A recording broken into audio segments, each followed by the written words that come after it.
Welcome back, everyone. I hope you enjoyed your lunch. You had a really nice break. And I think if we give another 2 minutes, we can start with the next presentations of the related stakeholders to the WEF Nexus and showing us some of their work that they're doing here in Cyprus and not only. I think since we seem like everyone is back, let's start with Sarah Marisa Vrionidi. So Sarah Marisa is a project manager at Friends of Earth Cyprus. As Friends of Earth Cyprus, they are founding members and coordinators of the Zero Waste Alliance Cyprus, what she will be presenting today. So Zero Waste Alliance Cyprus is a growing movement of entities. It incorporates NGOs, grassroots groups, and small businesses, which are working together to promote zero waste practices across the island. The Alliance advocates for systemic change, supports community-led initiatives, and aims to build a strong movement for reuse, resource justice, and sustainability in Cyprus. So please just a warm welcome for Marisa.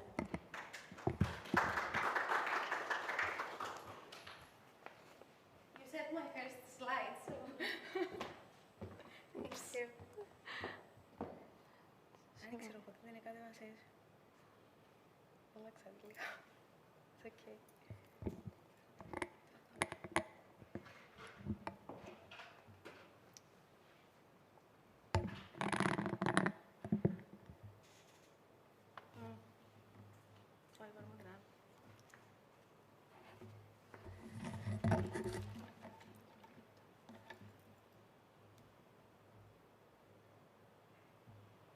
Sorry, I updated some slides, so.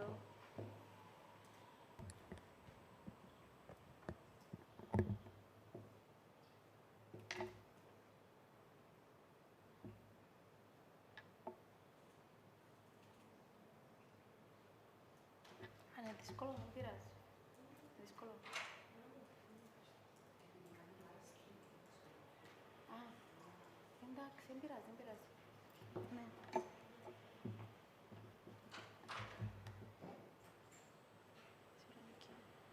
Ναι, ήταν απλά λίγο και ενδιαφέρον.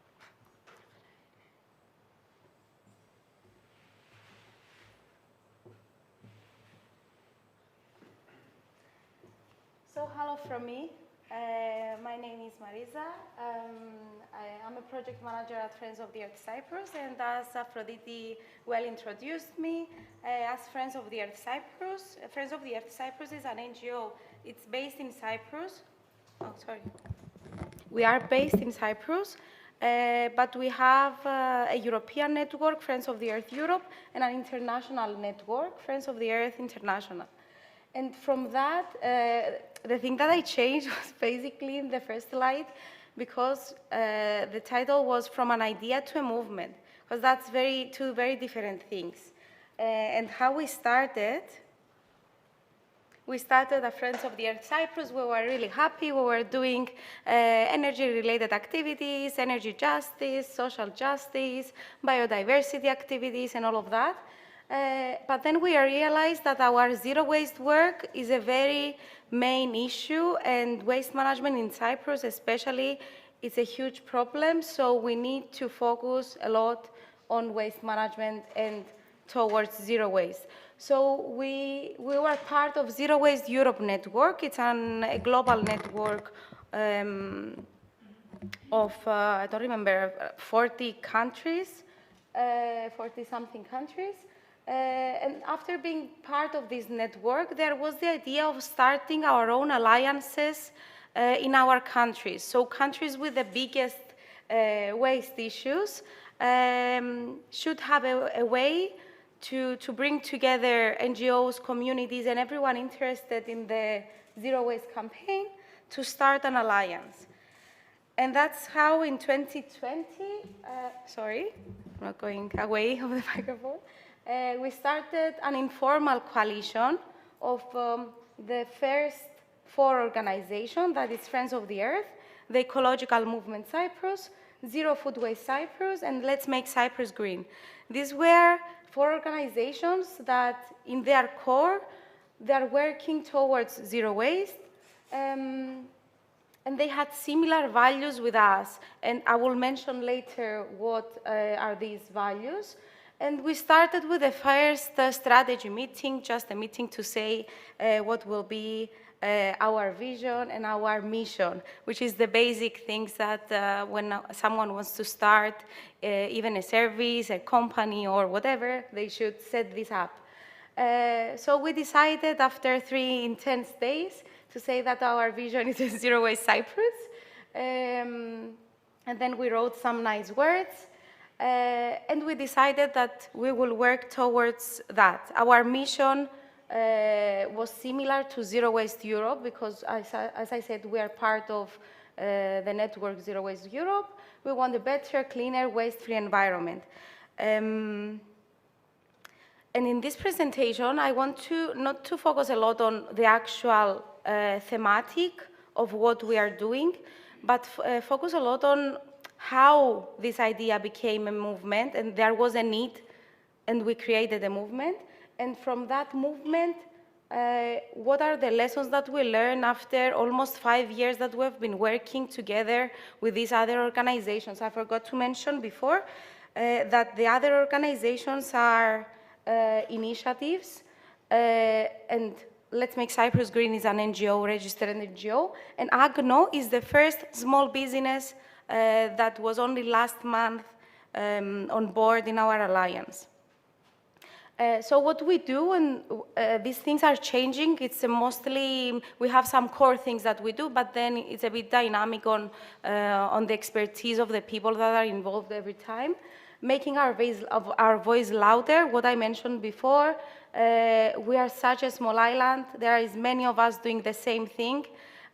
Also, Fabio mentioned it before, if there are possibilities for collaboration, it's better to work together.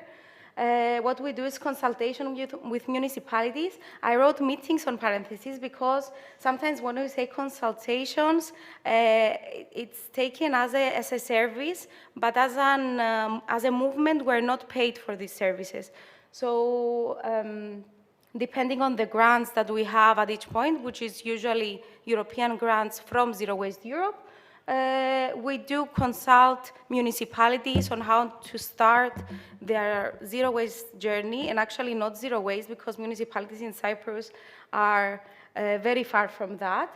But it's a good way to start with reuse and prevention, which are the basic 2 things that we try to fight for. What we do is joint actions, more activistic actions, but also activities, events, like the one we did, you see in the picture there. It was an SUP day that it was SUP against SUP. SUP stands for stand-up paddling, but also stands for single-use plastics. So we said SUP against SUP, and that was the first activity. Joint campaigns, which is something that we decide also depending on the grant that we have each time. Now that we're talking, our common campaign is how to reduce waste during events and other festivities. And then we try to be active in media, offline and online, and on social media as well. What makes our approach unique is that, as I said before, we built on this systematic change.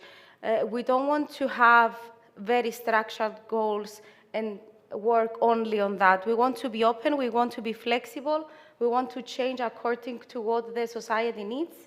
We want to bring diverse voices together, so if you notice the organizations that are involved, they are all active. You don't know the Cyprus context maybe, but they are all active in different kinds of areas. So some of them are more on food waste, some of them are more working on plastics. AGNO is a business working on reusables. And now we have 2 organizations working on fast fashion that are interested in joining the alliance. And that's very important for us because as Friends of the Earth, we are mostly responsible for the policy and advocacy, but then you need the expertise of other organizations and individuals to bring the value to the group. And the last point is that we try to embed the culture and to show some care to the actual members and their organization. While we started 5 years ago, a lot of things have changed for even Friends of the Earth, but also the other organizations. Some of them lost their capacity at all, and now that we're talking, they have no people working. And we try to support and check with their needs. Other organizations are working mostly with volunteers, so we need to recognize that and be able to create the space for them to operate normally while they have only volunteers. And we give space to the members to express themselves and express their needs openly. One training that we had, the last training that we had, was a conflict resolution training, and that was requested from the members. They had some internal conflicts with their groups, and also as NGOs and as movements, we encounter this type of conflicts with the municipalities, with the society, with everyone that is calling us the Greens. So it was a very interesting training that reflected how we felt. And some things that we learned on the way is that it takes time to actually find the value and find what is your vision and your mission. But as I said before, these are two things that need to be decided in advance, so you don't struggle later with miscommunication between the members and have internal conflicts. So this should be structured. And this is the slide I changed because I wanted to focus more. Yes, the dynamics are sometimes a problem. As I said, Friends of the Earth was the only organization who had capacity and a paid staff or two to work on the structural issues, on the administration issues, and on the more basic ones, like creating the WhatsApp group to communicate. These are also important. So when setting up something, you need to be open and communicate your capacities and be ready to accept the dynamics of the groups that are sometimes very fluid. Another thing is that we often fail and we try again, and that's a thing that I guess it's the same with you. You shouldn't get disappointed on failing. And that's a very cliche thing to say, but actually for us, we are only 5 years and we failed many times. We even failed with the communication campaign that we paid a large amount of our few grants that we saved, and we didn't like the result. This is the moment where everyone should go back to the table, work together, and do something stronger. Another thing is that you need to find the niche in the market and focus on that. That was my first slide. When I said that in Cyprus, we need to work together on waste management. And not only on the upper level and not only in the research level, but also on the ground level. We need to hear what is happening. We need to find ways to combat food waste on the ground and feed people who are in need of food waste, for example. We need to support the municipalities to introduce the new system, the pay-as-you-throw, the directives. People don't understand these complex terms. And that is also connected to the language, and that was the mistake we did with the communication. The language should be accessible, should be ready to adapt, should be inclusive, and always relevant. Whatever something comes up which is relevant to your service, you should have someone to be ready to comment on it, to be publicly to raise their voice publicly and position when they have something to say. That is a given. And what else?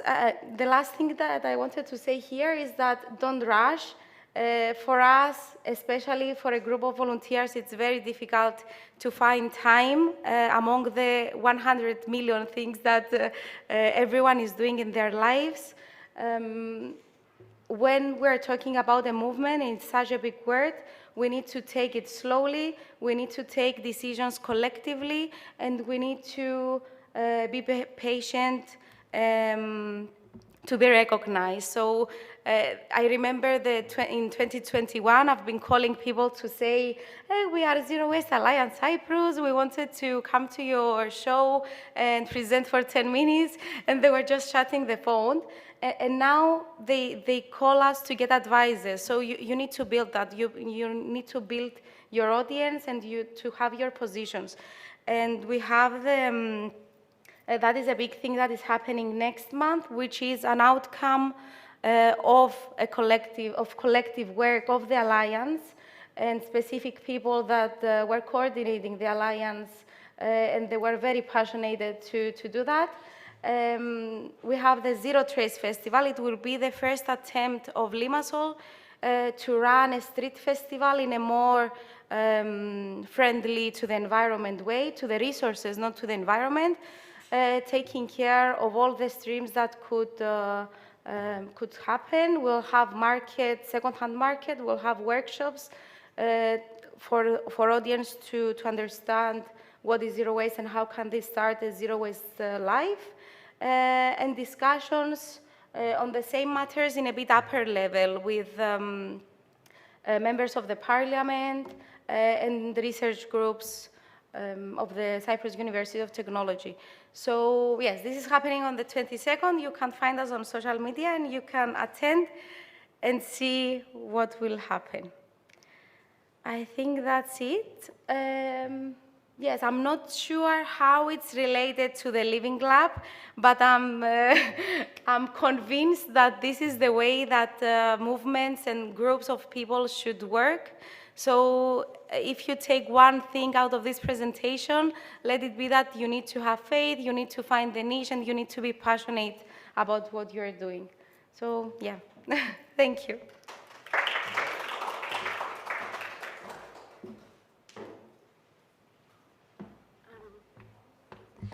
Thank you, Marisa, so much. It was really interesting, and thank you also for the last part of your presentation and for everything that you said up to now. Your work is really great, and I know the struggle that you have been through all this year.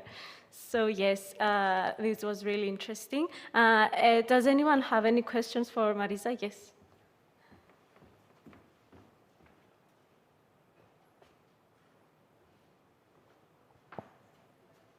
Marisa, it's more a comment than a question, because you were saying at the end how this would be framed into a living lab. I think that I mean, your kind of organization is the typical organization we should invite in a living lab, because it's a contribution in terms of activism and you know, going to address a specific issue connecting the civil society. And another comment is about your suggestion to focus on a specific task. Welcome. And it's, as an example, you know, this was painful for me today, not to find a way which, but this was, you know, in the kind of services the catering is providing is not by default addressed, and it should be. So this is, for example, a typical, very specific problem, easy to address because you have to, let's say, train, educate, and engage the providers to say when you are coming with this, you should also come with a way to collect them, or maybe you are coming with not disposable, you are coming with something that could be washed, and you engage the audience just to take care of this for the whole event, not to use this once and then take another one. So there are simple things you might address in a living lab model, but in order to tackle this challenge, you have to, we need the Zero Waste Alliance, we need a network of providers of catering who, I mean, they want to join and be in the transition. You need probably somebody from academy studying the problem and making a life cycle assessment. So is it better to use this and recycle, or would it be better to use a glass and wash it, which is the less impactful? So that's the reason why you should be part of a living lab, and why it's worth to choose specific and very well-defined tasks for this. I think you need a mic.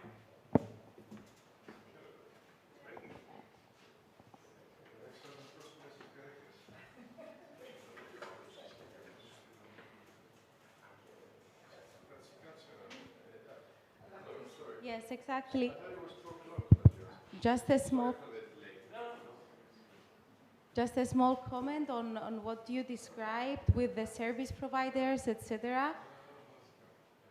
It's a whole process to train the providers to fit on this. So when I presented the poster of the event, it's not just the image that you see. It's a whole process of 6 months of training and giving them guidelines. And after that, we'll be producing a guideline paper that will be submitted to the municipalities so they can follow up with events in municipalities to do similar kind of events.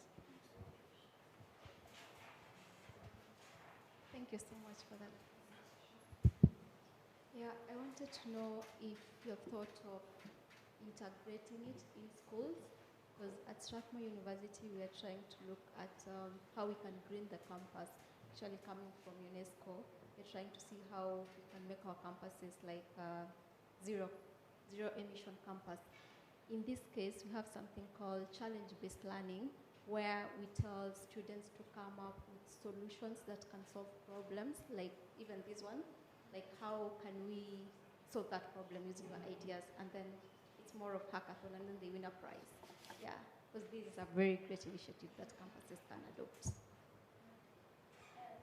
To be completely honest, and just to finish with that, we don't have the capacity at the moment to work a lot on education, but I also work at the Cyprus University of Technology as a researcher, and we have a climate launchpad course at the university, which takes up to 6 months, so it's a semester of class.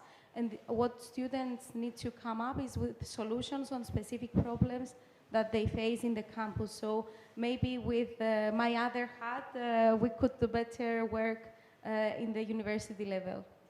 Yes, thank you, very interesting.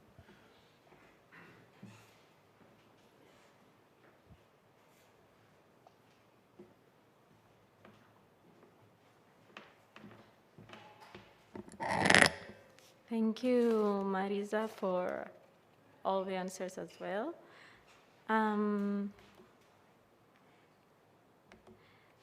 Now we are gonna invite Mr. Savas Hajixenofondos. He's gonna present a really interesting issue. So Mr. Savas, since a young age, he has been dedicated to the mission of leading the world in the creation, development, and manufacturing of the most efficient, advanced, cost-effective, and affordable green renewable energy solutions. So, driven by this mission, Mr. Savas is the founder of Fornelia Limited, a Cypriot company producing and selling high-efficiency solar ovens in different sizes. So, Mr. Savas is doing a really great job around the world, and please give him a warm welcome to say more about this.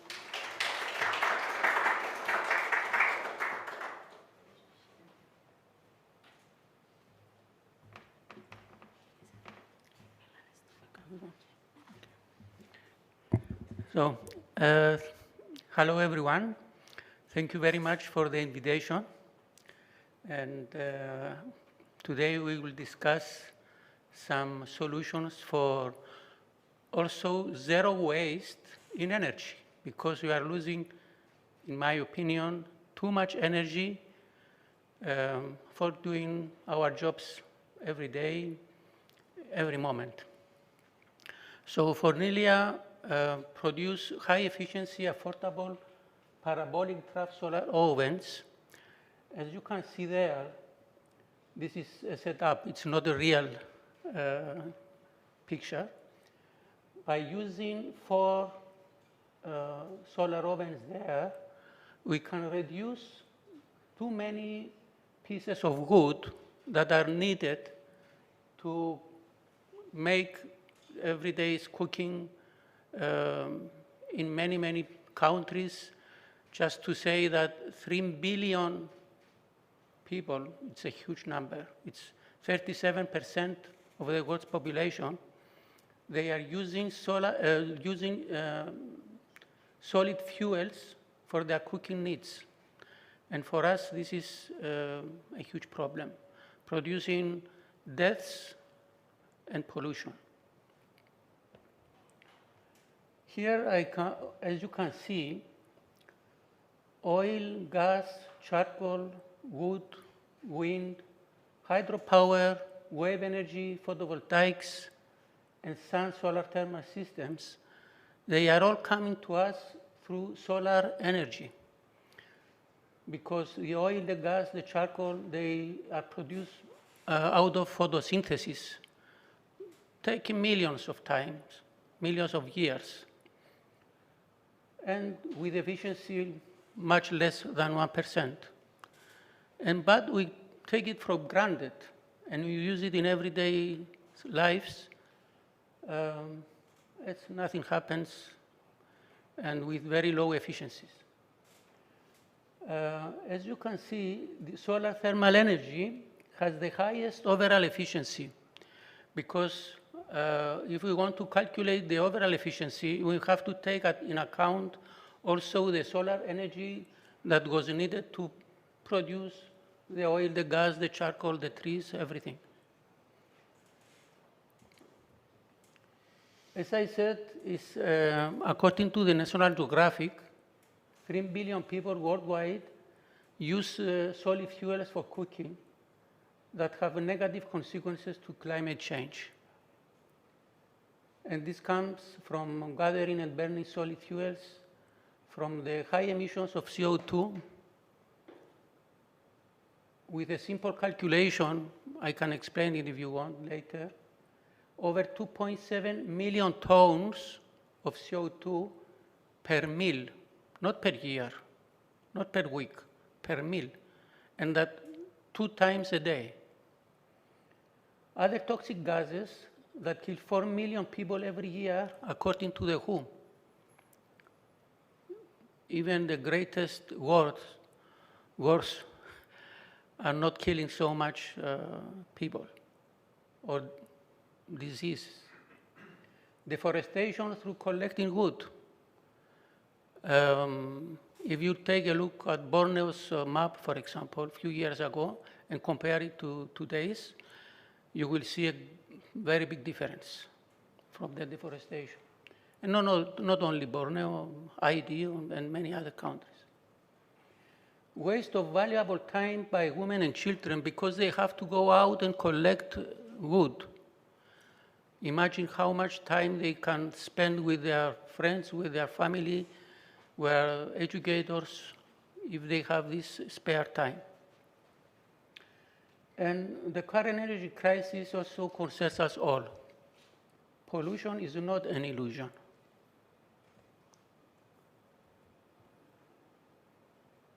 Let's see about the opportunity, if I can call it like this. The sunshine is an abundant energy source. And on this map, you can see that over 80% of the world's population live in areas coloring this map as red and yellow. And about 30% of this population has sun all year long. Current energy crisis is all over the world. So you can see that there is a great potential. Now let's go to the Fornelia solar ovens. we collect the solar energy via a trough parabolic mirror. Lately, we have also a satellite dish one. We use high quality materials for long lifespan. We have aluminum profiles, proprietary molds for them. We can build different sizes using the same profiles. They are very easy to use. We have very stable sat tracking bases, and I brought one here today, which is an automatic tracking, electronic, tracks the sun in 2 axes, so you don't have to adjust it manually, I mean. And we have the mini open cooking tube from borosilicate glass, aluminum, inner tube, and stainless steel lining inside, which is a very portable solar oven. I have one there. You can see it later. And then we have the XXL model, which is also use borosilicate glass tubes, aluminum and stainless steel. This one is really huge. We can cook for 40 people at once. We mainly export this in France for restaurants. Even Michelin restaurants, they use it, this model. And the Forniglia stove uses satellite dish covered with glass mirrors. This came out because we have contacts in Senegal, and because we want to adapt to the culture of every country. Last time I was there a few months ago, we discussed this, and they prefer to use a stove, not an oven. So that's why we produce this model, where you can cook in a pot on a pressure cooker, preferably, and it's very, very efficient.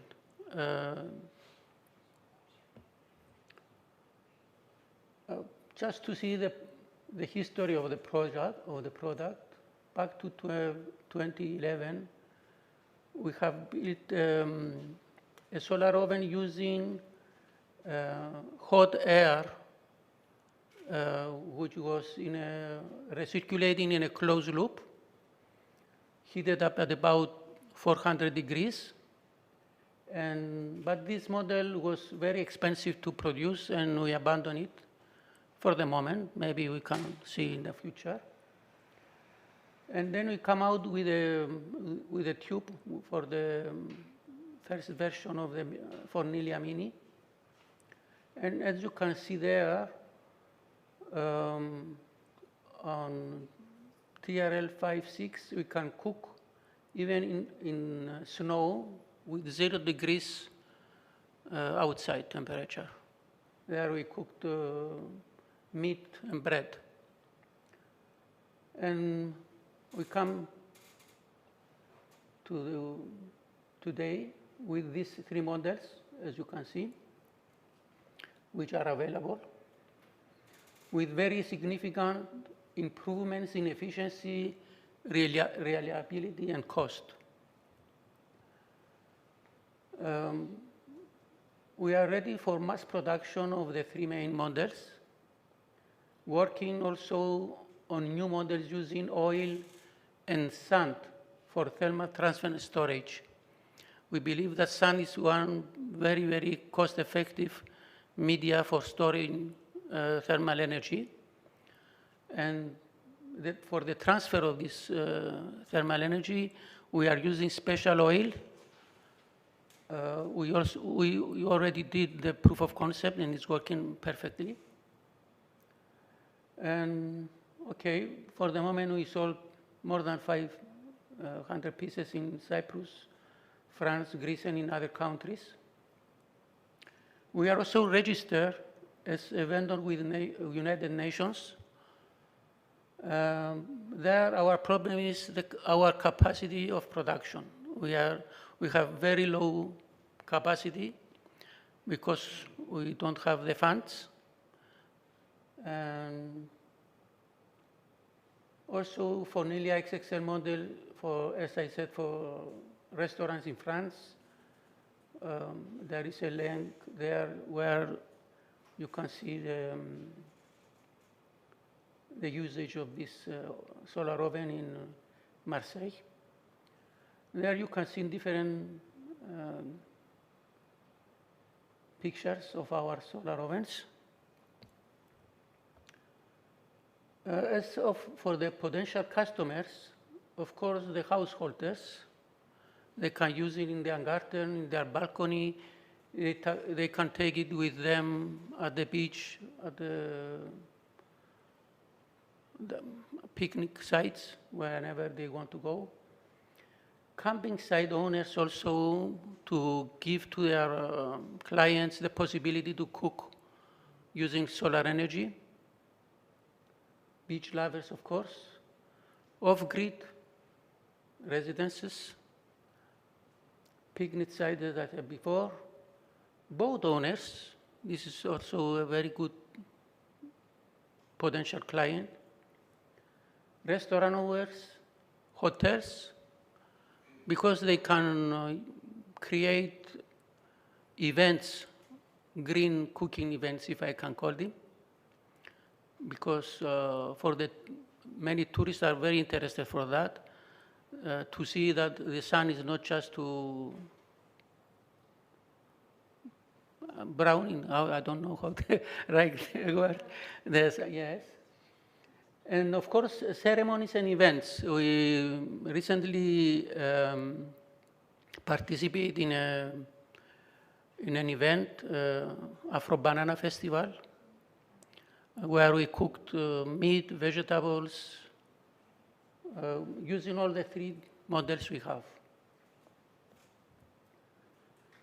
As for the competition, the main competitor is Gosan. It's an American company, but with products with lower performance, because you know their product, we know our product, and we can compare very easily. There are also several other manufacturers with different designs, box and other kind, but very low performance and really not long-lasting products. For the large size, for nearly XXL, we don't know, there is no competition, at least in our knowledge.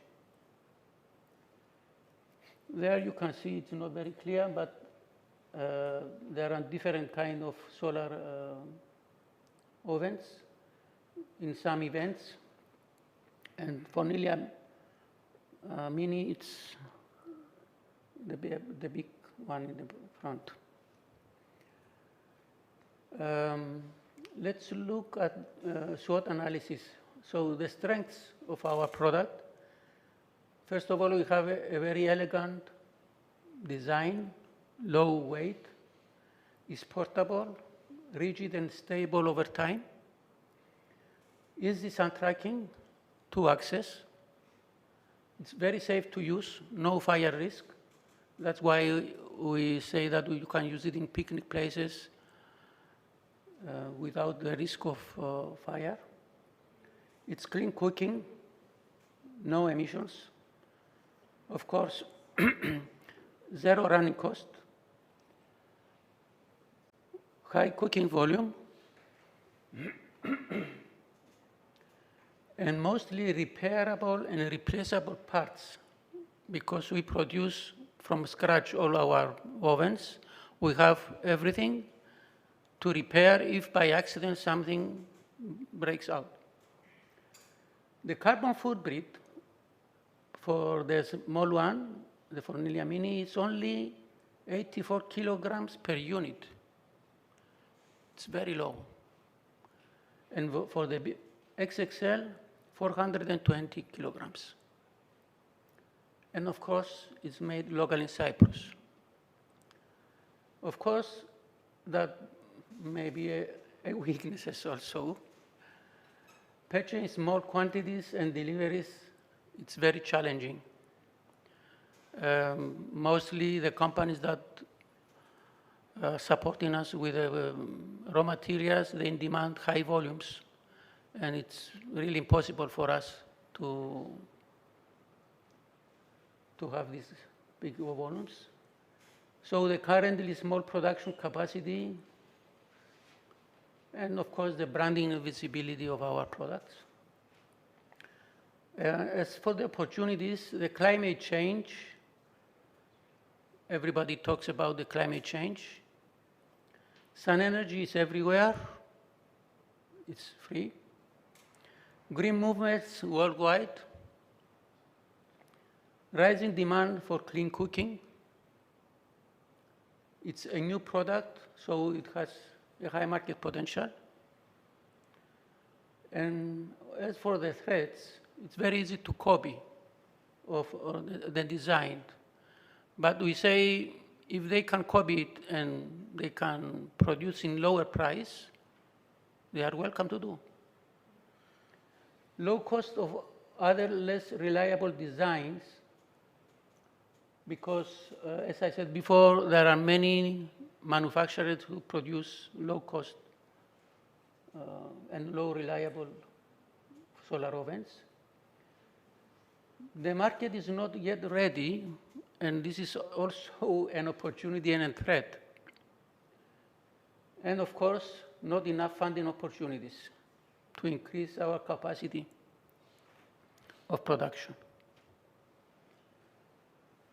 For scaling up, we aim to design, cut, and prepare the materials of the solar ovens at our factory in Cyprus. And we would like to strategically set up in 10 at least countries, but strategically chosen for setup assembly lines, so they can be considered as local product and they can get fundings from their local governments. For wholesale trade, we aim to cooperate with local partners in strategically chosen countries for feeding local assembly lines with flat pack packages. That means we prepare everything so it's very easy to assembly. For the local and international online retail customers, ready built and tested are going to be shipped directly from our factories. And of course, we are ready to share with investors. There we say up to 25% after professional evaluation of our company. But we are ready to give maybe more under certain conditions. To overcome the market demand as it is now, we need another 10 employees for the manufacturing line and, of course, bigger premises. There you can see in pictures where we won some prizes in climate launchpad and some other. Also in Kenya, Nairobi. I was there presenting our solar ovens in a Clean Cooking Alliance presentation. So what are the possible meals? As I said, we can cook everything. For vegetables, beans, meat, fish, bread, cakes, cookies, sweets, pizza, pasta, rice, and many more. And anything you can cook in an ordinary oven or in an ordinary stove, you can cook it in our solar ovens. Not a problem at all. So there are some useful links. There you can see it's a French book where they mention our cooking methods. Okay, for the time being, we are just a family company. And as we said, we are for the triple Z. That means zero running cost, zero emissions, and zero premature deaths. Thank you very much.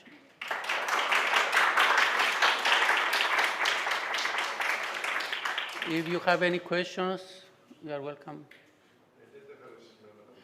I have it there, but it was not possible to cook today. I was in another seminar.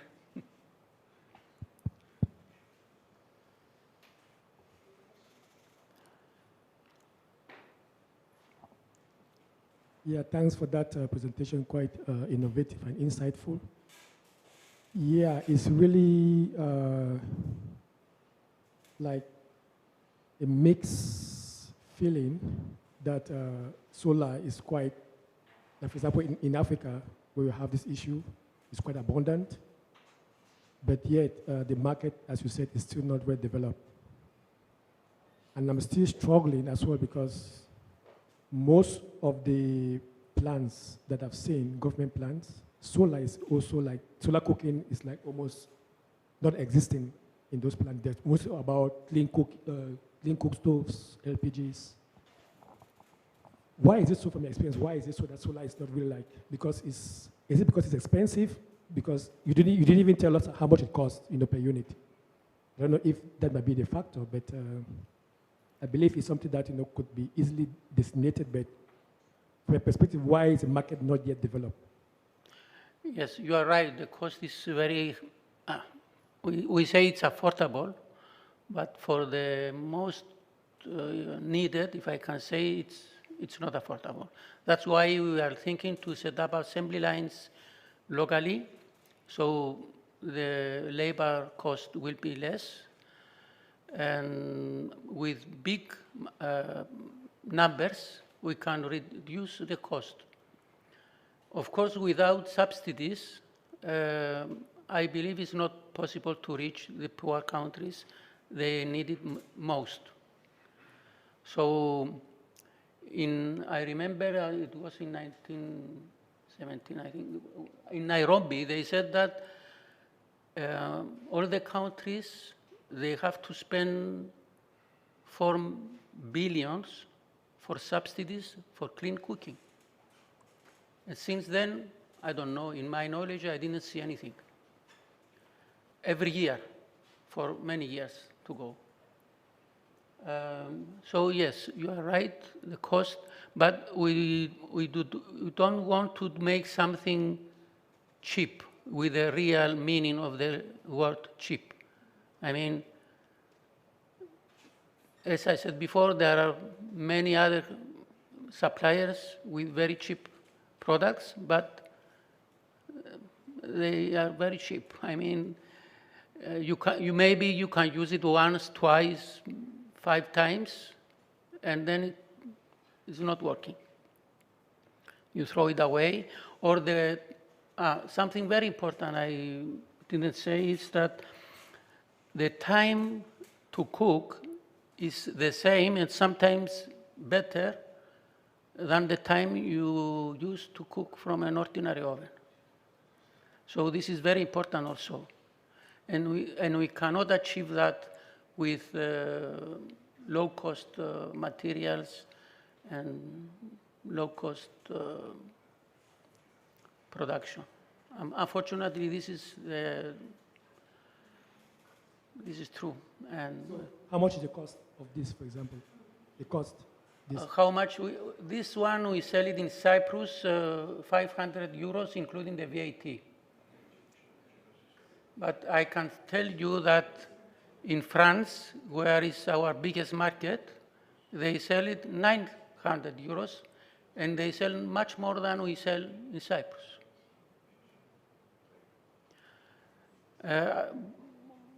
Without big investment, I don't think we can reduce the price.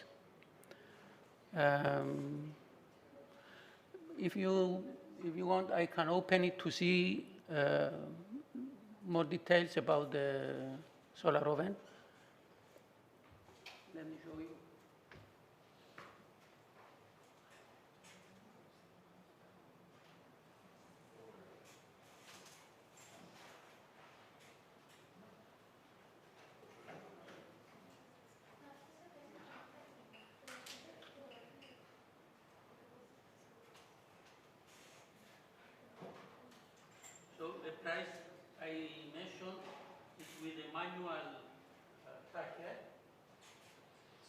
very similar.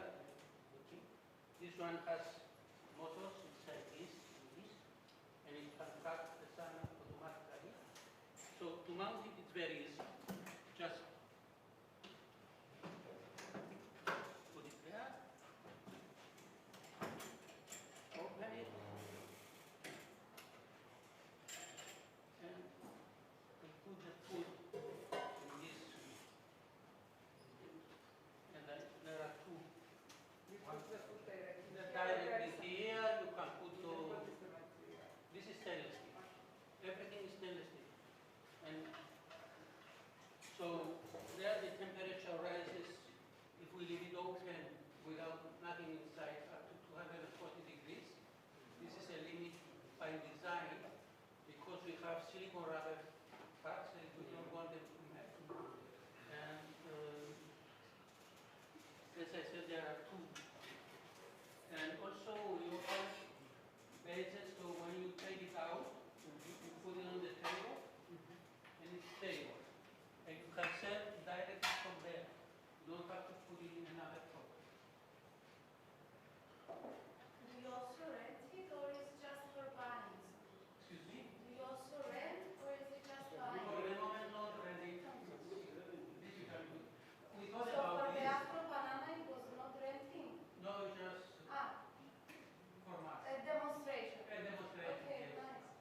But once we mention it, we are thinking of this.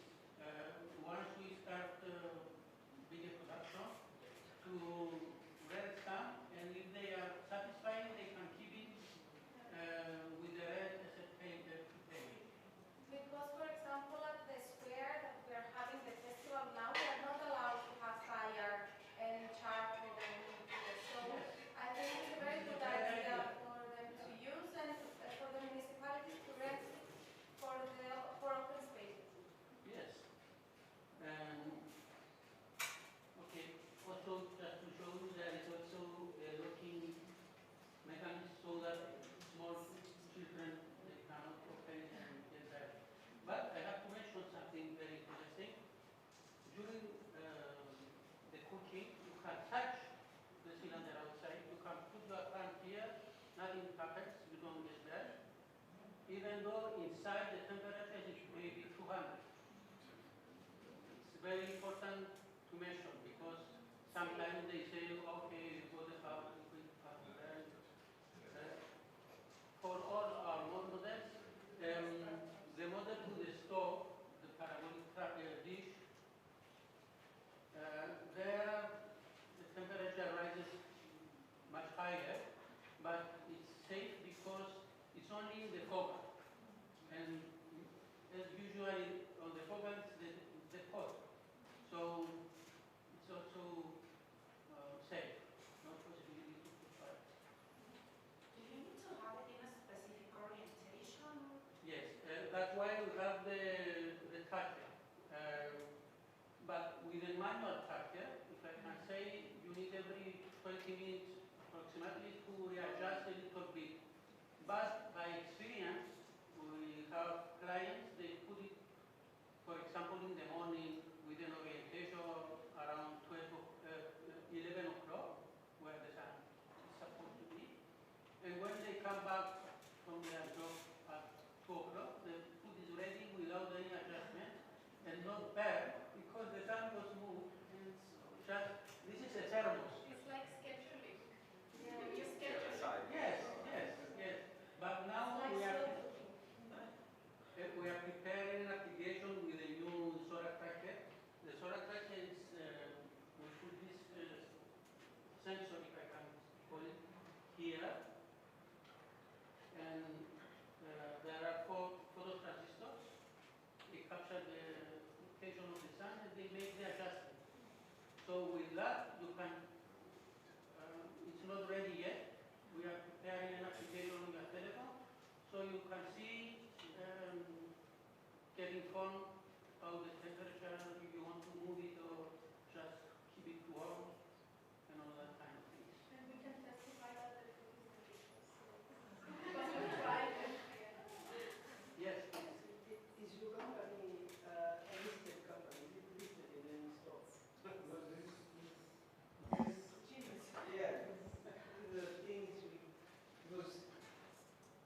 the thing is, the revenue stream, it's tested, is gone, but the market, normally the market is very against accepting new products. Yes, that's what I said before. So then the way to go around it, if this is listed and it's people are buying now, everyone is not willing to keep money to themselves and they don't want to go. What you're doing with your company is you're going the whole chain.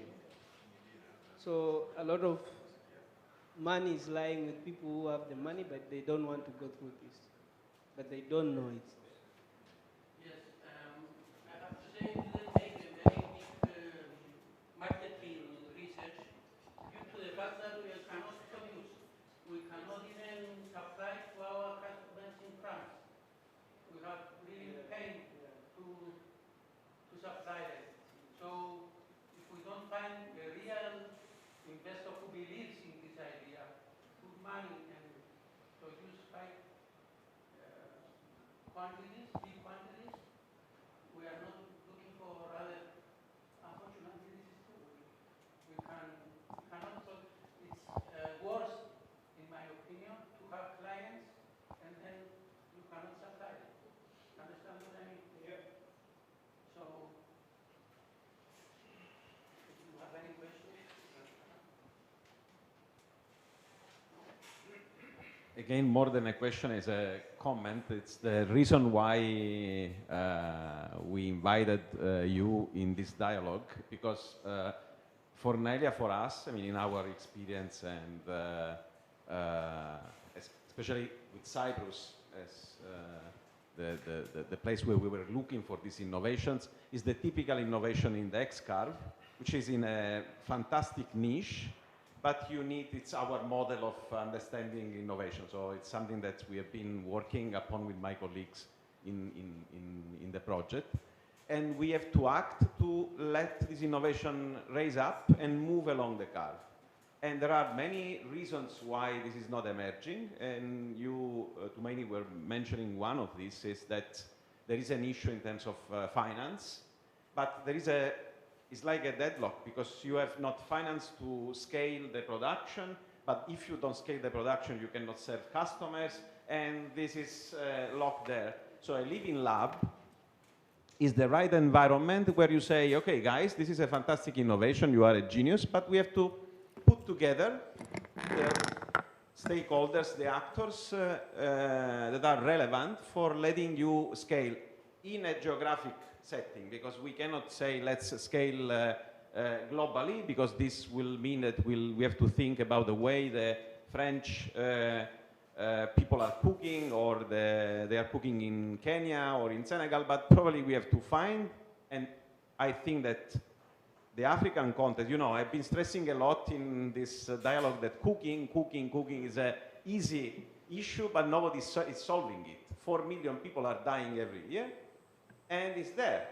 And there are stoves. I mean, we have been studying the different solutions. MIT was serving with new stoves, but it's always wood and charcoal.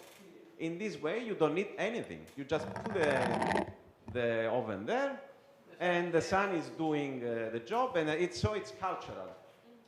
Because it's a different way of cooking. You are not turning on the fire or the gas, but you need a dialogue with the sun. And you don't control the sun fully. You can follow the sun, but the sun is there. Where you have no clouds, because this is another issue. I mean, there are places where this cannot be, let's say, the standard way or the only way, because it may be that today we cannot cook because there is not enough radiation. So I saw that you have a picture with cooking in the snow, but probably you had a nice direct radiation there. I have to say, at that time, the radiation was 50%. Yeah. It depends on the Going and coming because of the clouds.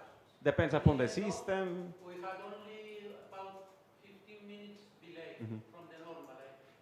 And also I think that if you put storage there, you are improving because you are smoothing the. Yes, but to solve the problem, because we are always, many times people are asking, what about when there is no sun? So that's why in mission we call the waste. We produce electric resistance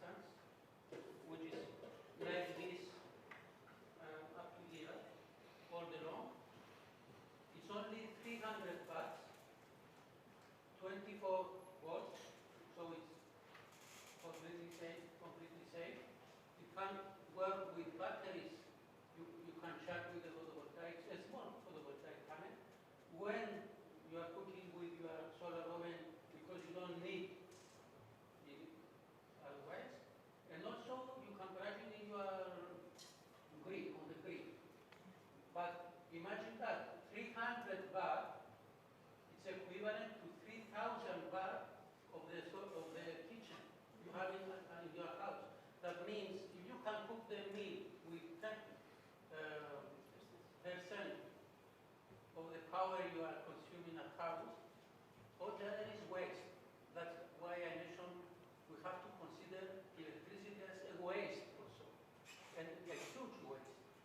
Let me tell you that there was a professor in San Diego, I think, who did the research on that, and with gas stoves at home, the efficiency is less than 30%.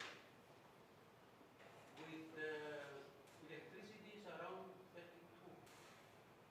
Now with higher efficiency and more that they say, it's maybe 40. But the other 60 or 70 is heating the building, and then you need air conditioning to adapt. This is really crazy. But we do it because it's done. I mean, it's a hard, yeah. I think another issue is the cultural setting in Africa. Yeah, I think for the ones online, it's better we use the line. Yeah, the cultural setting, because you know, an average household in Africa has about six, seven people. We eat a lot, and that thing is quite small to feed a whole family. So it means you have to prepare food like 3 or 4 times. Yeah.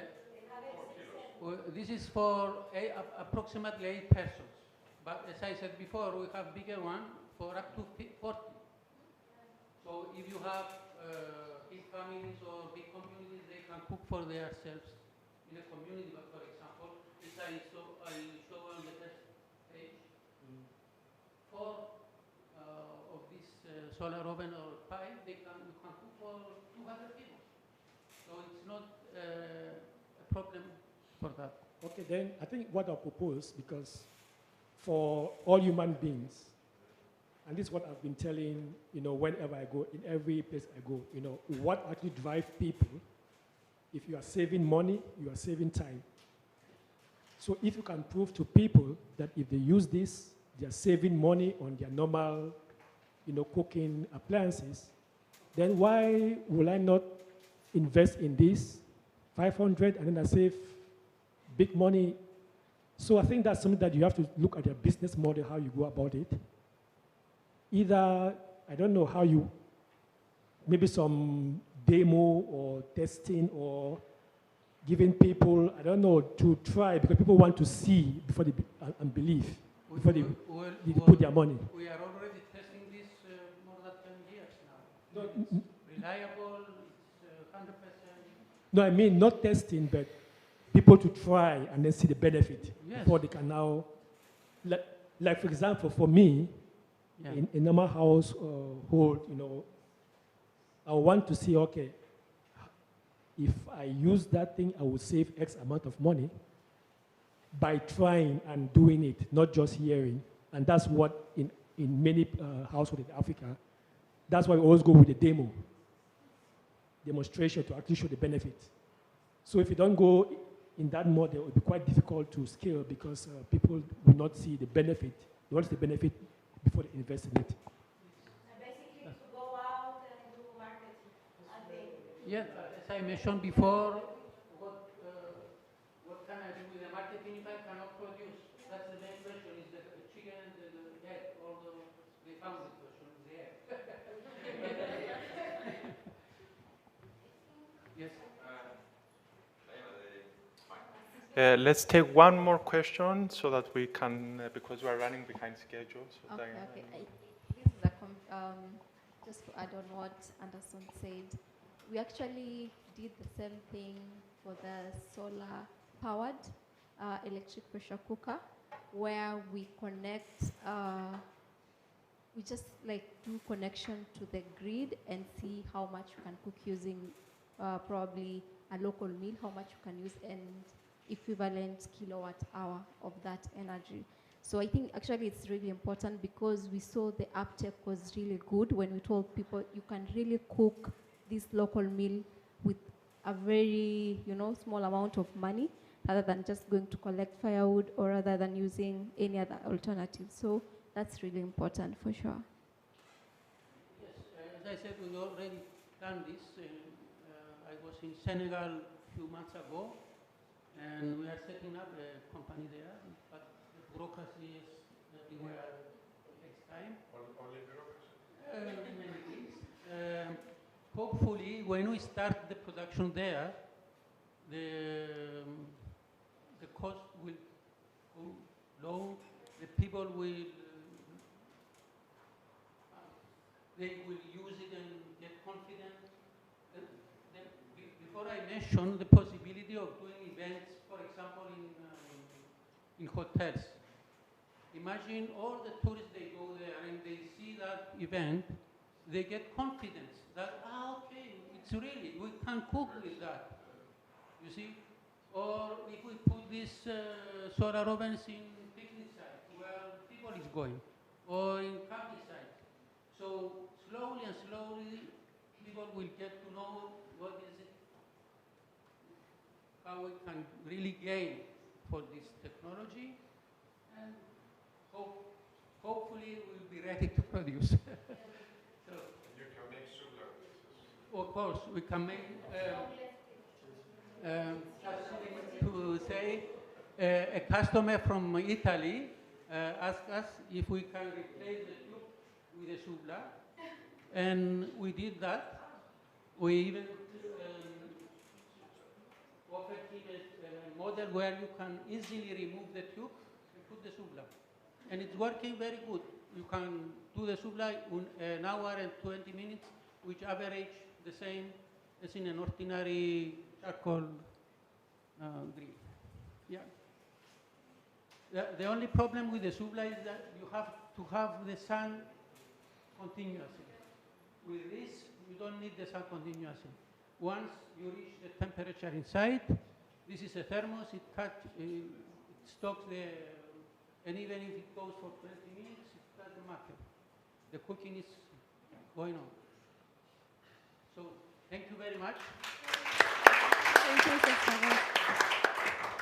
Thank you, Mr. Savas. We are proud to have people like you in Cyprus who are paving the way and innovating and creating an impact. So let's move to our next speaker. We are running a little bit behind schedule, so apologies for that. We have Ioannis. Ioannis is the Deputy Research Coordinator of the Eratosthenis Center of Excellence and a researcher at the Land Cluster, which focuses on data-informed and community-driven land use planning and management, as well as soil health risk assessment via remote sensing. He's the scientific coordinator of the AfroGrow project, along with Professor Hajimitsis as project coordinator. The project focuses on informed decision-making for agroforestry systems in Africa through a network of living labs. Ioannis, the stage is yours.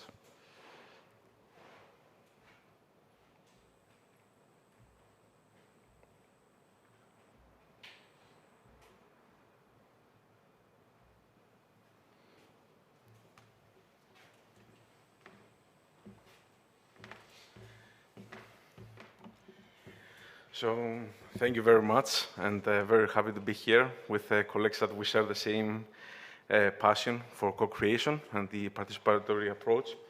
So, regarding the project, it's a newborn project that was started in January 2025, and it's about agroforestry living labs for sustainable African growth. And now it's about the projects about co-creating living labs for sustainable agroforestry and climate resilience. In the project, as mentioned before, we started in 2025, in January, and we are 25 partners. along with a number is from European Union, along with the partners from African Union, and as well two associate partners from ETH and as well from University of Estigal. Now, regarding the partners, you can see here the map with the different partners across Europe.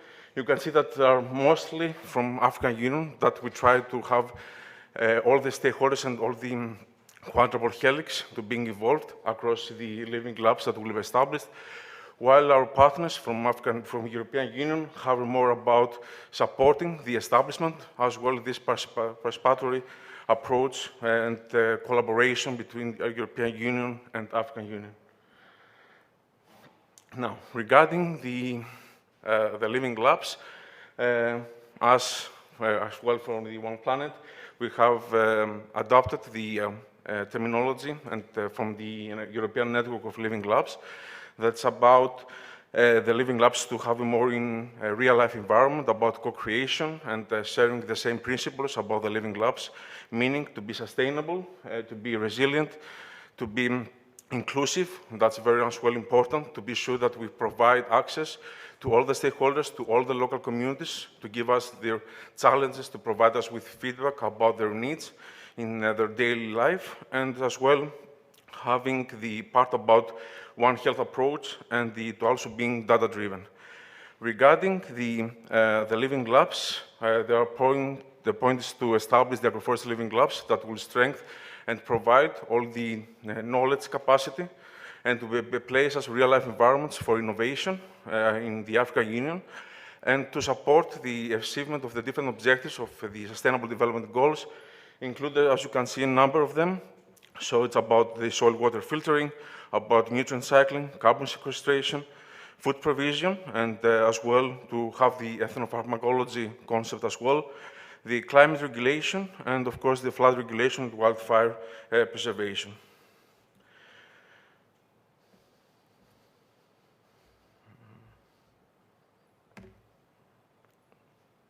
Okay, so about the mission and the vision of the project, actually there are likely two subdivided mission and visions. One mission, it's about, and vision is about the project itself.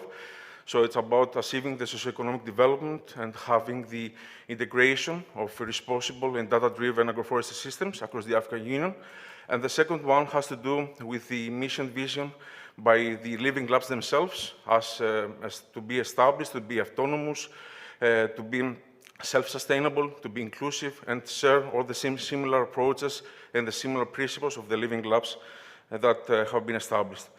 The AfroGrow project is committed for creating sustainable and inclusive agroforestry systems across the African Union, and to also have integrated the aspect of to being reducing the inequalities across the African Union countries that have been involved, and then as well to foster a more environmentally responsible decision-making in regards to environmental restoration, the soil health, the knowledge-sharing networks, and as well to provide and strengthen.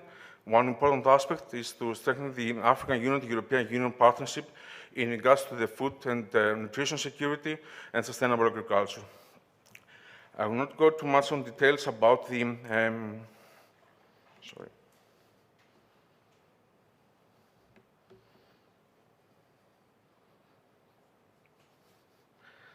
That's a technical problem. Okay. So regarding the AfroGrow project objectives, the first one is about the availability of qualitative but also qualitative data for informed decision-making of across the agroforestry systems. That means that we need to establish all the monitoring frameworks, but also all these knowledge-centered environments that will provide for informed decision-making for agroforestry systems, and at the same time will try to support the socioeconomic development of the African Union. Then has to do as well with the socioeconomic and environmental performance of the agroforestry systems. So we aim to have a multifunctional agroforestry systems and living labs that will be at the same time in regards to the food security, food safety and sovereignty, but at the same time will also support the strengthened innovation ecosystem, meaning that we need as well to collaborate and try to bring into these ecosystems the industry sector, the policymakers, the local communities, and of course as well the farmers that are main priority as well. Regarding the scientific perspectives is to identify that suitable plants and animal species that could be integrated within the pilot sites that already are part of the living labs, but also to set up a roadmap for future activities and future potential pilot sites that could potentially be included and increase the number of the pilot sites across each of the living lab. At somehow level, one of the main priority is taking into account the outcomes from projects like Nations and the Soil LL is also to reach out that at least each living lab will have about 10 pilot sites, up to 20 pilot sites. Now, regarding other purposes is regarding pharmaceutical cases, so to have integrated the ethnopharmacology aspects, and as well to include the explore carbon farming opportunities as a business aspect, and as well to have more to achieve the climate neutrality in regards to the land use sector. Finally, is to analyze the structural needs and the production challenges that the farmers and the stakeholders are facing, as well to have the integration of policy aspects within the living labs. Now, in regards to the 6 living labs that will be integrated, you can see here that the countries that are involved is across Botswana, Cote d'Ivoire, Ethiopia, Kenya, Senegal, and Zambia. So you can see here that there is a number of partners that will be leaders of these living labs. Each of these ecosystems is based on the local challenges and the needs of the stakeholders and the local communities, and are based on specific pilot sites that for now are main priority in regards to the agroforestry systems. Then, in each of these ecosystems and the leaders, of course, a number of partners and the multi-actor platform will also be established, that further stakeholders will also be part of it and take place and consider the additional pilot sites that will be integrated within the living labs. Now, in regards to the AfroGrow methodology, I will not go too much on the details, but of course, one of the main priorities is the establishment and the long-term sustainability of the living labs, meaning that we need to have all the different perspectives, including the policy aspects, within the business aspects, and the business models as well. And the next part will also be to make the databases for suitable plants and species across the living labs and the countries that have been involved. And then, as well, to these databases will be the roadmap for the next pilot sites and the next activities after the project lifetime.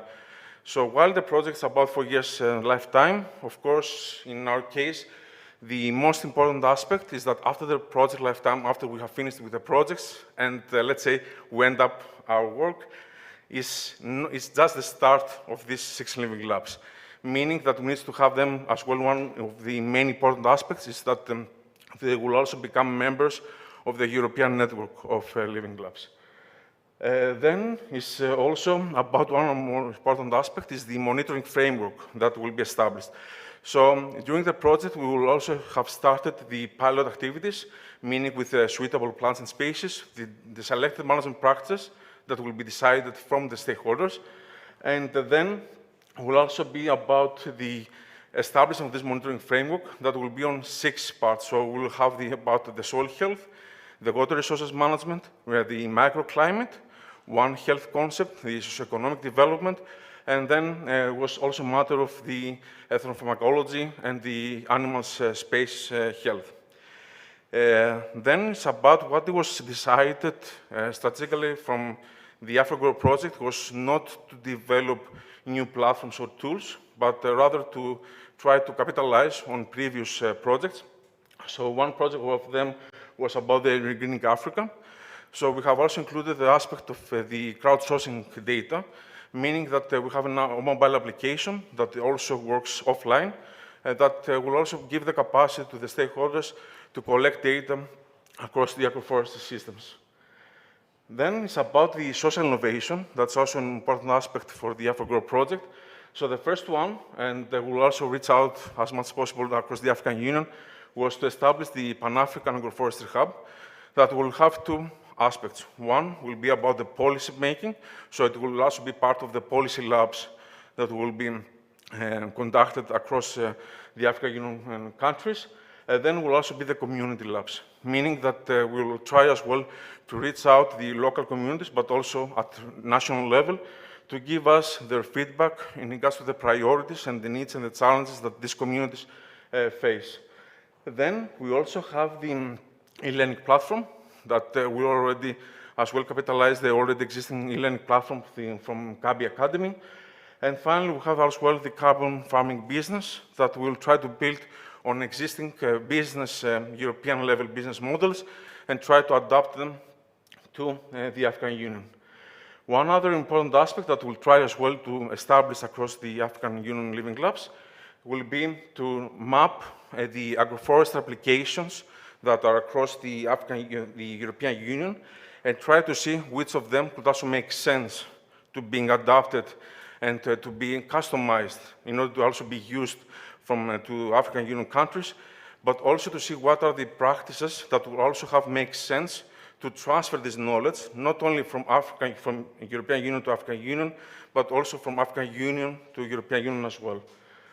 And finally, we have the user-oriented training activities. So the training activities that will be done will be different based on the helix, meaning that will be different for the farmers and different for the policymakers. Finally, about the monitoring framework, across the AfriGrow Living Labs. So again, this is just, let's say, the baseline that will be set up, including that one main priority is about reducing the inequalities and how these living labs and agroforestry systems can support to reducing the inequalities.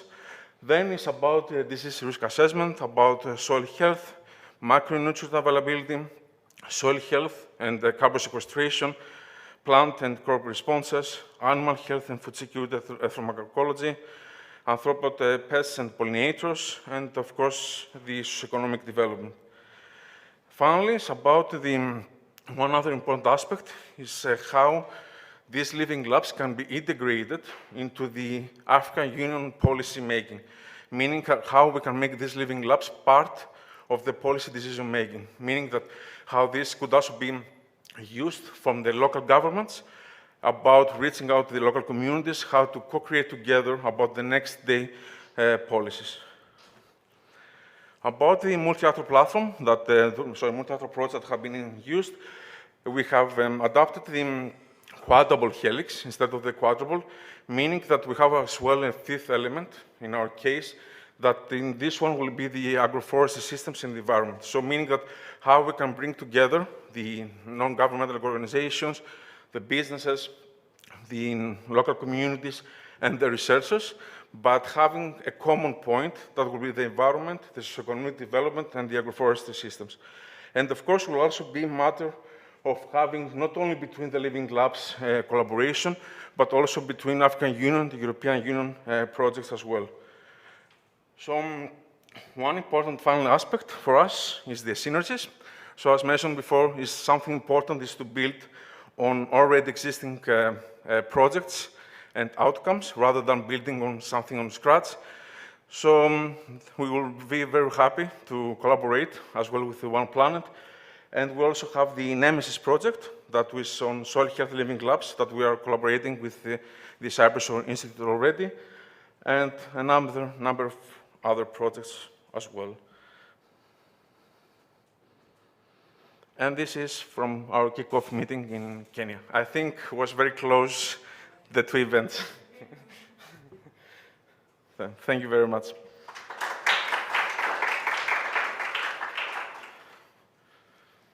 We were full of it after. So we couldn't meet because we were... Yeah. If you have any questions for Ioannis?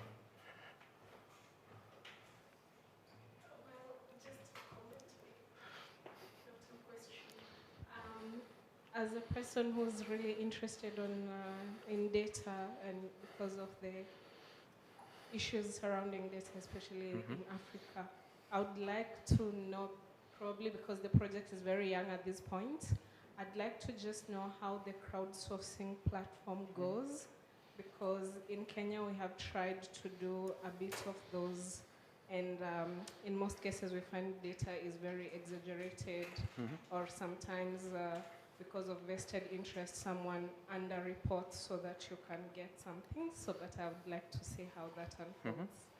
This, regarding the Greening Africa, okay, will be open access already, so you can also download it from your Android and make further use of this. And then regarding the data, everyone is open access, so, but also first we will need to go through a quality and assurance criteria to be sure that this data, but already is part of the Greening Africa. So already in the data that are being uploaded, then as well there is another framework behind that check about the quality. And then in regards to the open, that will be open access, so the data can also be reached out from other platforms and other users.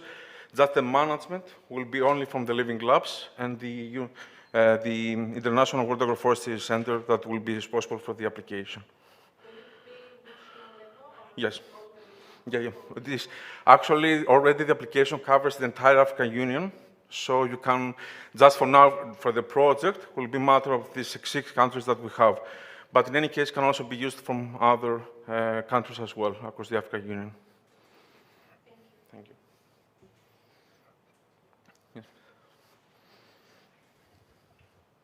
One question about the way we can follow up with the collaboration, because One Planet is going to end in October.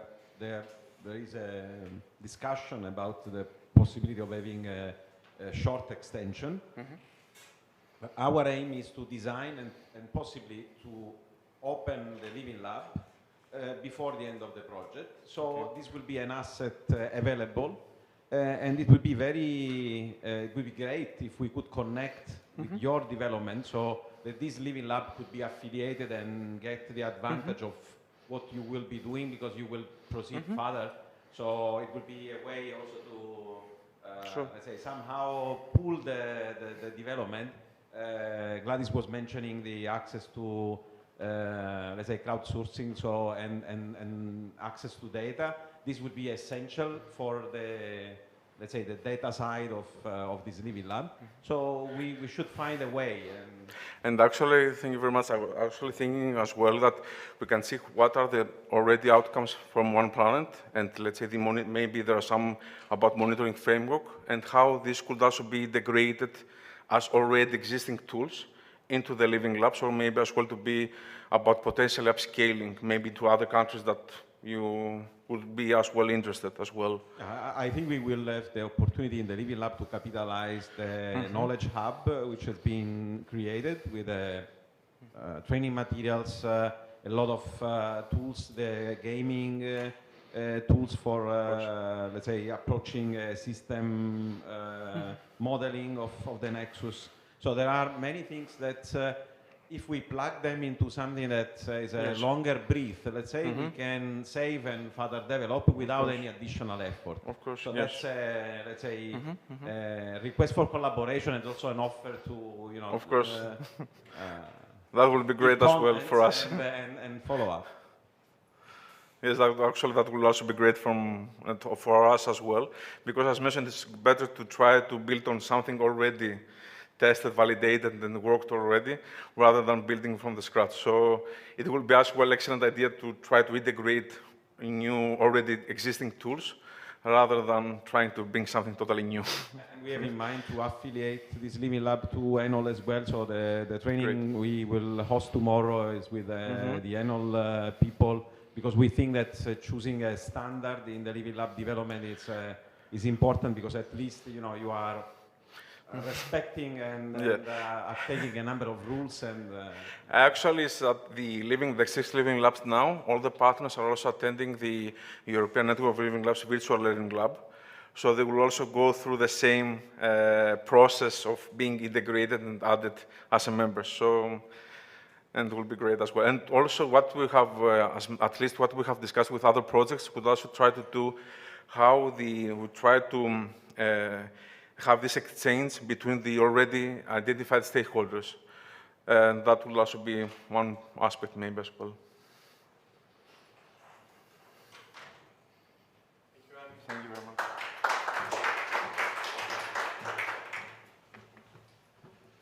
So again, thank you, Ioannis, for taking the time to come here and present. We are grateful for this. Just one moment.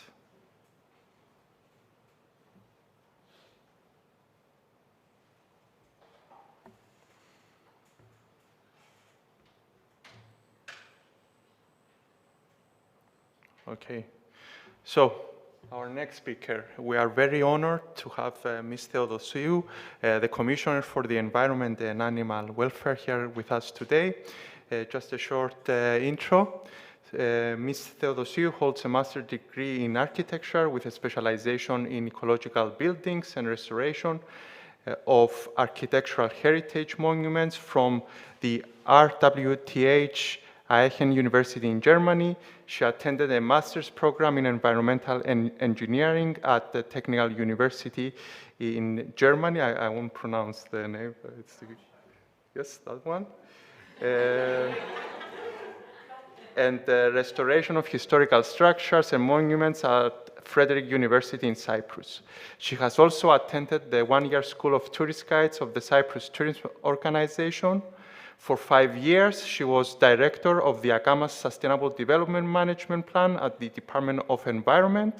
She collaborated with the UNESCO National Commission for the inscription of the art of dry stone walling, knowledge and techniques on the representative list of the intangible cultural heritage of humanity, and has participated as a UNESCO expert in relevant educational and European programs. Also, as an expert, she was involved in environmental and sustainable development projects, as well as on cultural and energy issues related to the Natura 2000 European Ecological Network. She worked for 2 years at the CTO and participated in the creation of the tourist program in traditional buildings.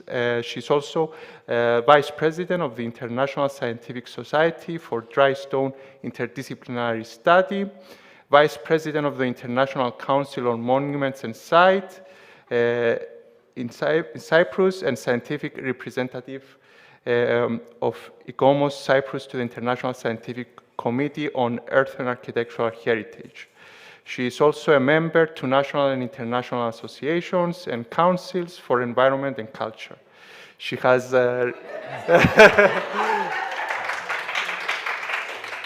there was a short version, but Ms. Theodosiou, please, the stage is yours. I'm really sorry for my CV. Most probably you took it from...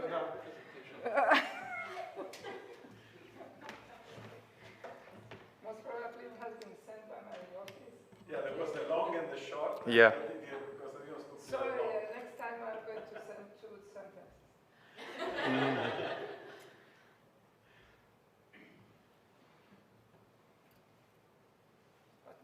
But my best period was 1 month in Palestine, working for the grassroots. I don't know if they live today. So anyway, I'm going to read whatever I have. I'm going to be quick because you gave me 25 minutes and I think it's too long. So what sustainability means to our office is to be environmentally responsible, protecting ecosystems and natural resources, socially inclusive, ensuring no one is left behind, economically viable, enabling long-term prosperity. It also means promoting animal welfare, because I'm Commissioner for the Environment, and for a couple of months now I'm also responsible for the animal welfare, safeguarding cultural heritage and supporting the well-being of communities through inclusive, long-term and practical action.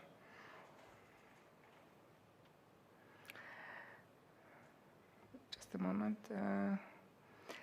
Our actions and initiatives are guided by the UN Sustainable Development Goals and the environmental, social and governance indicators, and contribute to the European Green Deal. We approach sustainability as an integrated vision of environment, economy, society, and governance. We apply a whole-of-society model that links policy, education, and grassroots action. We honor traditional knowledge and local identity as tools for resilience.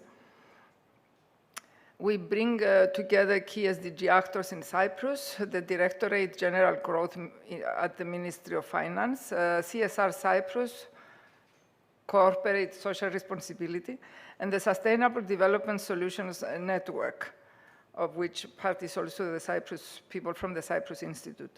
We plan 2 capacity building milestones, a national workshop on SDGs by the end of 2025, a regional conference on the oceans by the end of 2026.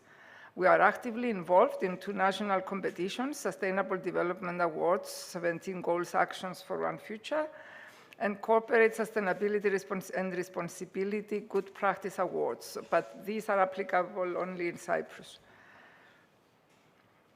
Our pillars of actions, our initiatives are guided by 6 interrelated pillars, reflecting our integrated vision of sustainability, biodiversity and ecosystems, coastal and marine protection, regards also tourism, climate neutrality and resilience, animal welfare, sustainable communities and culture, education and citizen engagement.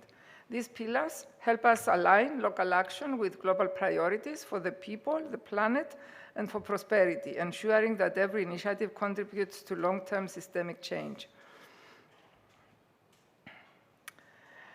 In June 2024, I need to tell the people that don't know me that I'm commissioner for 1.5 years now. And I was assigned beginning of 2024 with this task. The office organized a conference on climate neutral communities in Pyrgos Tillirias, bringing together Greek and Cypriot stakeholders, local leaders, environmental experts, and community individuals. The event launched a broader dialogue on Cyprus's green transition at the local level. The office is coordinating currently a pilot project to transform the Tilliria complex into a climate-neutral and green community cluster as part of a broader national initiative undertaken by the government to promote climate neutrality and regional resilience. This effort lays the groundwork for a sustainable development model that can serve as a blueprint for other areas in Cyprus. The initiative promotes comprehensive reforms across key sectors: energy, transport, waste, agriculture, livestock, water, tourism, education, and cultural heritage, aiming for environmental sustainability, regional energy autonomy, and long-term development. A citizen-led energy community is currently being developed in collaboration with the Ministry of Energy, Commerce and Industry and the Cyprus Energy Agency in reference to the regulatory framework for the promotion and facilitation of the development of citizen energy communities and renewable energy communities of the Cyprus Energy Regulatory Authority, enabling shared ownership of rooftop photovoltaics to reduce costs and land use pressure. To address a policy gap, the office is developing a standardization manual for climate-neutral communities in collaboration with the Cyprus Organization for Standardization. The office is actively participating, or has actively participated in the EU ad hoc committee, which investigated the need for European standards for climate neutral and smart communities, because there isn't one. A milestone for sustainable rural development. On June 2024, the office co-organized a landmark conference in Salamiou, initiating a broader dialogue on redefining our relationship with nature and culture and supporting sustainable rural development. Key participants included the Cyprus National UNESCO, the Greek MAP Office, the Ministry of Education, Sport and Youth, and the Ministry of Agriculture, Rural Development and Environment, as well as experts from the Asterousia and Parnon biosphere reserves in Greece. The Diarizos-Xeros river valleys emerged as a prime candidate for UNESCO designation due to their cultural heritage, biodiversity, Natura 2000 sites, and their landscape value.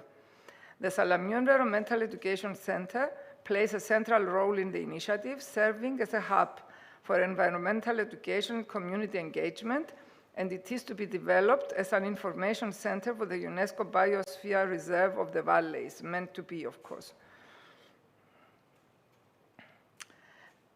Our office coordinates the candidacy for a potential first UNESCO Biosphere Reserve in Cyprus, covering these valleys that include, at the first stage, 18 villages, but another 20 are yet to join in this year. Key benefits of a UNESCO Biosphere Reserve is that the potential recognition will act as a guaranteed regional brand, attracting international visibility and credibility. Local actions and development projects will be promoted to strengthen the local economy and cultural identity in a sustainable framework. The region becomes part of the UNESCO MAP Global Network, where there are already approximately 700 members, gaining access to international recognition, cooperation, and expertise. Local communities gain opportunities to promote and differentiate their products and services, enhancing competitiveness and visibility. And the Natura 2000 sites of the Diarizos-Xeros River act as a catalyst for eco-friendly development in the villages. Global networking allows for the exchange of best practices, innovative economic development approaches, and partnerships with other existing biosphere reserves in the world. The project supports conditions for residents to remain in their place of origin, countering depopulation and attract more. New ecotourism opportunities will be created linked to nature, cultural heritage, and sustainable experiences. Green job creation is expected in areas like local products, sustainable agriculture, and bio-based services. Access to EU green and blue funding schemes for sustainable development will be facilitated. Collaboration among local authorities will be promoted, fostering common purpose and building long-term synergies. Abandoned village areas may be restored sustainably with thematic uses that combine ecological value with cultural revival. The office receives and investigates numerous citizen complaints regarding violations of the foreshore protection zone, such as unauthorized constructions and vehicle access, gravel removal, and contract breaches. On-site inspections are carried out in collaboration with local authorities and the Central Beach Committee, followed by formal reports to resolve violations and restore coastal integrity. Inspired by the successful Greek model of the My Coast application, explored its functionality and effectiveness with the Greek General Secretariat for Information Systems and Digital Governance. The application was developed by the Greek Ministry of National Economy and Finance and implemented by the General Secretariat in collaboration with the General Secretariat for Public Property. The office proposed the app's adoption to Cyprus to the Deputy Ministry of Tourism and the Ministry of Interior. My Coast application will enable citizens to view approved beach facilities and permitted uses, check compliance with beach concession terms, report violations, e.g. illegal occupation, blocked access anonymously or with name. The app promotes public access, transparency, and environmental protection, empowering citizens as stewards of the coast. The office co-organized the second national conference, Tourism in the Era of Climate Change, Challenges and Innovations, with the Deputy Ministry of Tourism and the Cyprus Sustainable Tourism Initiative. The conference addressed the dual role of tourism as a driver of emissions and a sector vulnerable to climate impacts, such as heat waves, water scarcities, coastal erosion, and biodiversity loss. Discussions focused on over-tourism, infrastructure pressure, carbon footprint, seasonality, and cultural degradation, as well as opportunities for innovation and circular practices. The event reinforced the need for collective responsibility among government, private sector, communities, and travelers to reshape tourism as a model of sustainability, introducing the concept of regenerative tourism. The Mediterranean is one of the most plastic-polluted seas in the world due to the pressure from agriculture, shipping, waste, and tourism. Plastics degrade into microplastics, harming biodiversity, marine ecosystems, and human health. The office collaborated with the Cyprus Sustainable Tourism Initiative on the campaign Keep Our Sand and Sea Plastic Free. The initiative promotes citizen involvement and local cooperation with local authorities, hotels and restaurants, waste reduction and awareness among visitors and beach operators. The project reflects the vision for co-managed beaches where visitors, businesses, and institutions work together to protect natural heritage.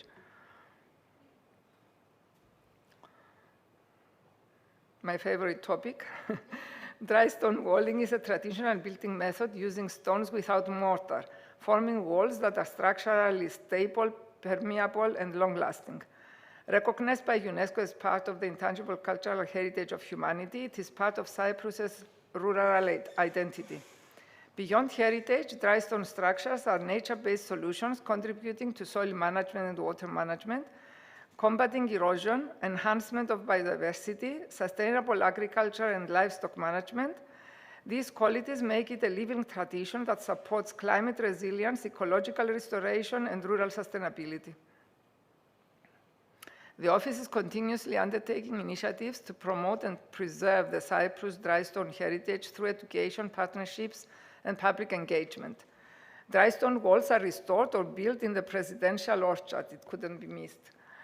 In the framework of a Hellenic Bank-funded project, dry stone walls have been built in the Cape Greco National Forest Park and in Kornos coastal area in collaboration with the Cyprus Forestry Association. Workshops for students were carried out, blending education and practice. In June 2025, the office is organizing a 3-day event consisting of a working meeting, a field-based working session, a conference, and a documentary screening in collaboration with the Cyprus National UNESCO Committee, the Cyprus Scientific and Technical Chamber, the Unit for Education for the Environment and Sustainable Development of the Ministry of Education, Sport and Youth, experts and institutions from Greece, France, the UK, Cypriot universities such as the Cyprus Institute, technical schools, international, cultural, environmental organizations, and craftsmen. The event will explore the prospect of certified dry stone training in Cyprus.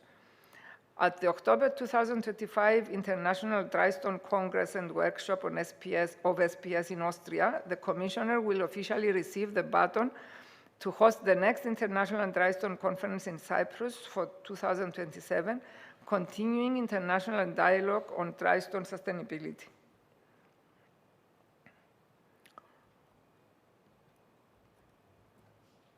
It doesn't move. Sorry. These are some pictures of the activities. The office organized and coordinated the first Sustainable Pediaeos River Festival in 2024 with the support of the CSTI, promoting the environmental, cultural, and economic value of the river to local communities. The festival brought together over 50 partners, government and local authorities, NGOs, citizen initiatives, united under one goal.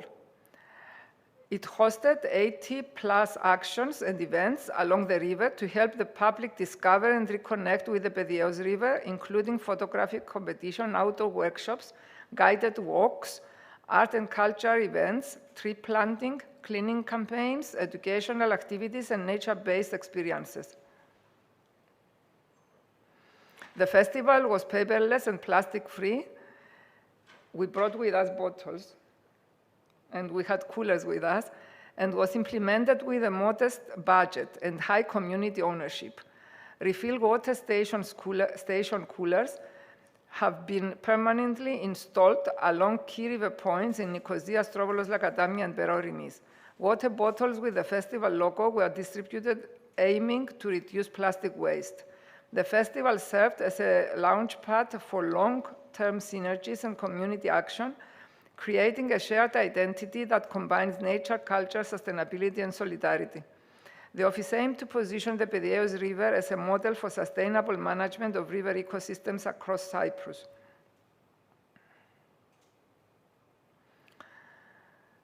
In 2025, the office's Earth Hour event was held at the Pediaeos River Linear Park in collaboration with the municipality of Lakatamia and the Archangelos Action Initiative. The event focused on 3 core sustainability challenges: energy, water, and food waste, promoting responsible consumption and active citizen engagement. It was a plastic-free event with no electricity. The music was performed acoustically, reinforcing the message of low-impact living.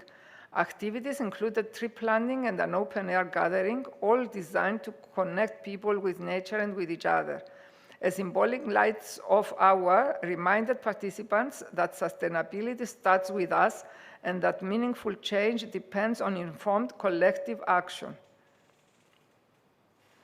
Simultaneously with the Earth Hour Day was also the World Water Day. Referring to our commitment to the first Sustainable Pedios River Festival and in collaboration with the Lakatamia Municipality and the Archangelos Action Initiative, we undertook activities concerning the safeguarding of the Manglis Lake, which is adjacent to the Pedios Linear Park. The event emphasized the importance of protecting freshwater ecosystems, rivers, lakes, and wetlands as vital components of climate resilience. The event included a treasure hunt with the participation of young people featuring questions about the importance of the Manglis Lake for the urban environment.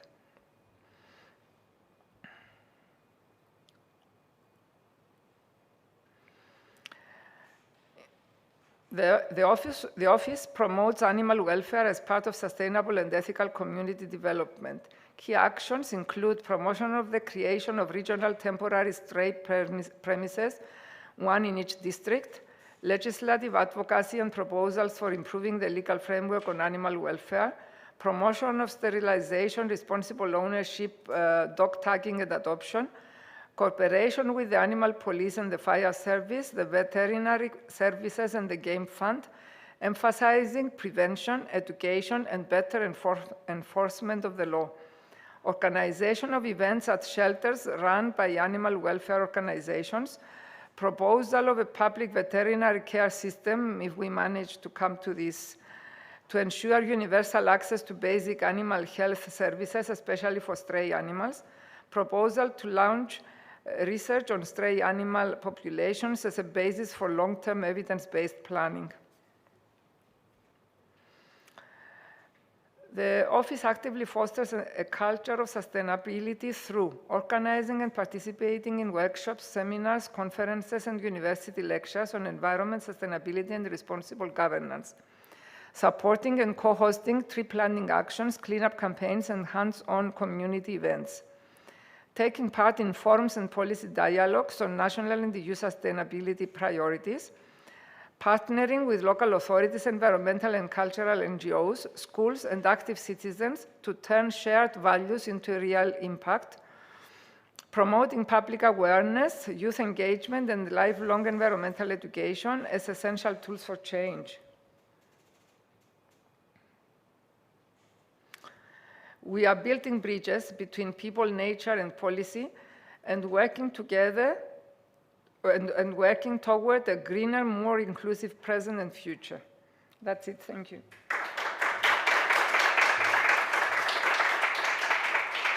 Any questions?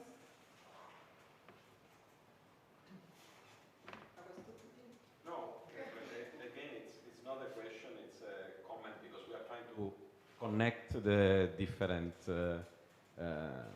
species and speakers with the, let's say, the Living Lab,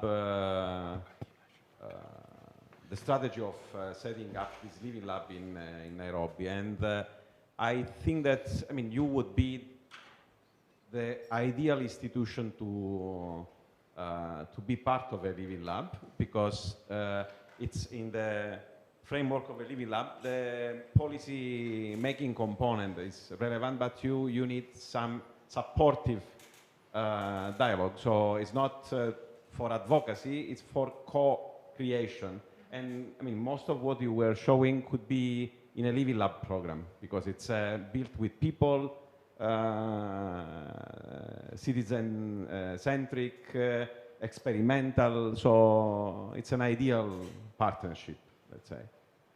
We can try it out, bearing in mind that we're only 4 people at the office. Yeah, well, this is a model for Nairobi, so we should look for a similar policy-making partner there. And of course, here, for what we are developing in Cyprus, we might start thinking about the way we can amplify and connect I would be delighted to.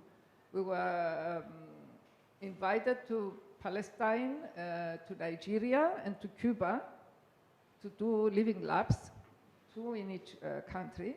But we didn't have any funds. So we requested funding from the Ministry of Exterior because we are not an NGO. It's easier for an NGO to receive funding, believe me. It's easier, yes. So we didn't do it. We did it only visually. We collaborated visually.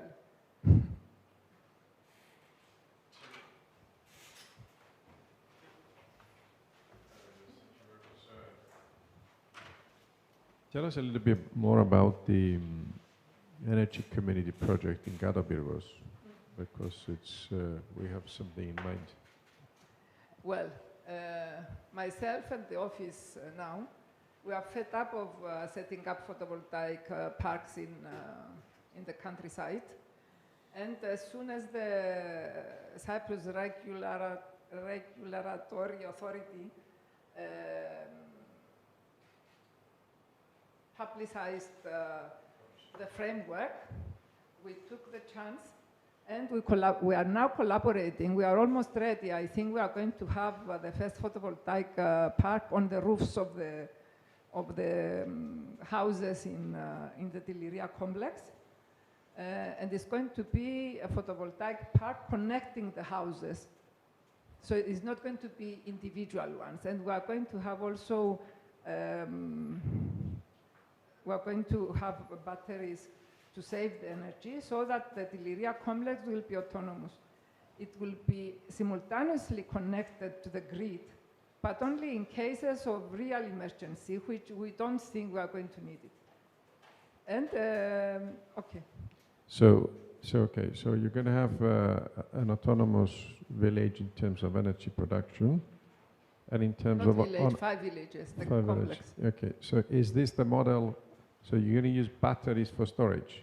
Yes. So is this to showcase that batteries is the model for storing in energy for, because it is the trend. There's a big discussion about energy storage. No, it's a new system. I mentioned batteries, but there's going to be a new storage system. And I call it easier batteries, but not to you because you are an expert.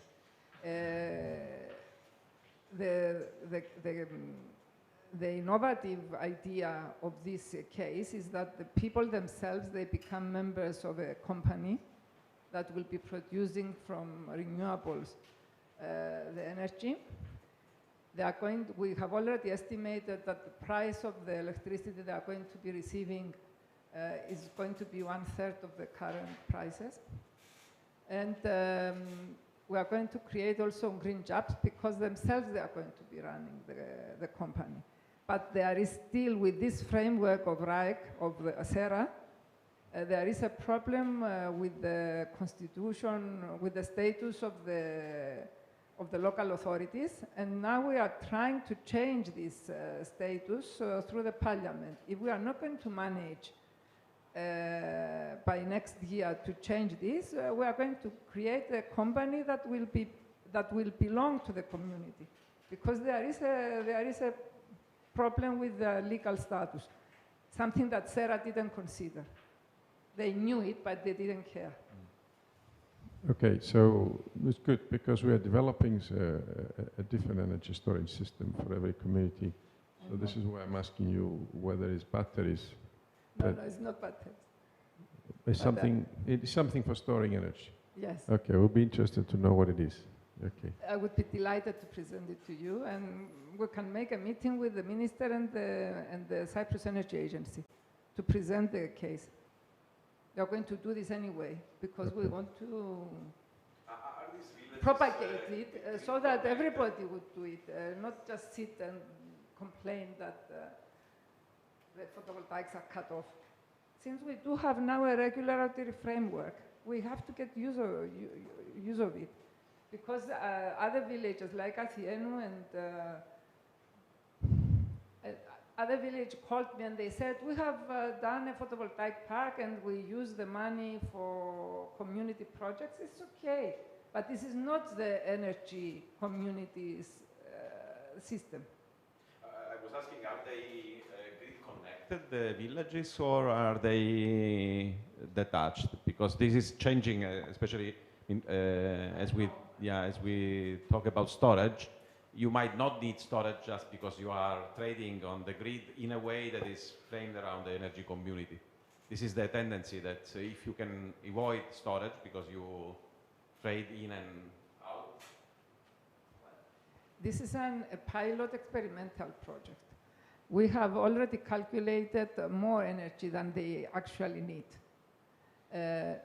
Not in order to disconnect them from the grid, but in order to foresee that they can expand, that more people, because now people are skeptical. We held meetings with the locals. They are thinking, am I going to give away my roof for a central system?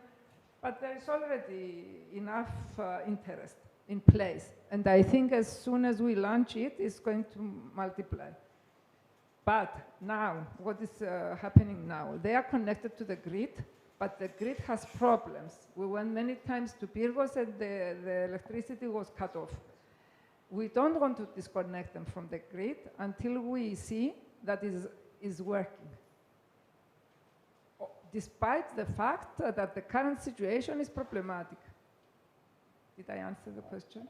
We have, just to fill you in, at the moment we have 70% of the energy produced now from photovoltaics is thrown away. So the question is, can you use that thus? There is no storage. There is no storage because electricity you need to use as much as you produce. So the question is to store it and store it for long enough so that you can use it for the whole night. And this is why I asked what storage idea that you have. Yeah. Well, we chose Deliria first. They called me. This is why I went to Deliria. But I chose Deliria as a pilot project because they are remote, because of the occupation line, and because of the Kokina in between. They are sort of completely like an enclave.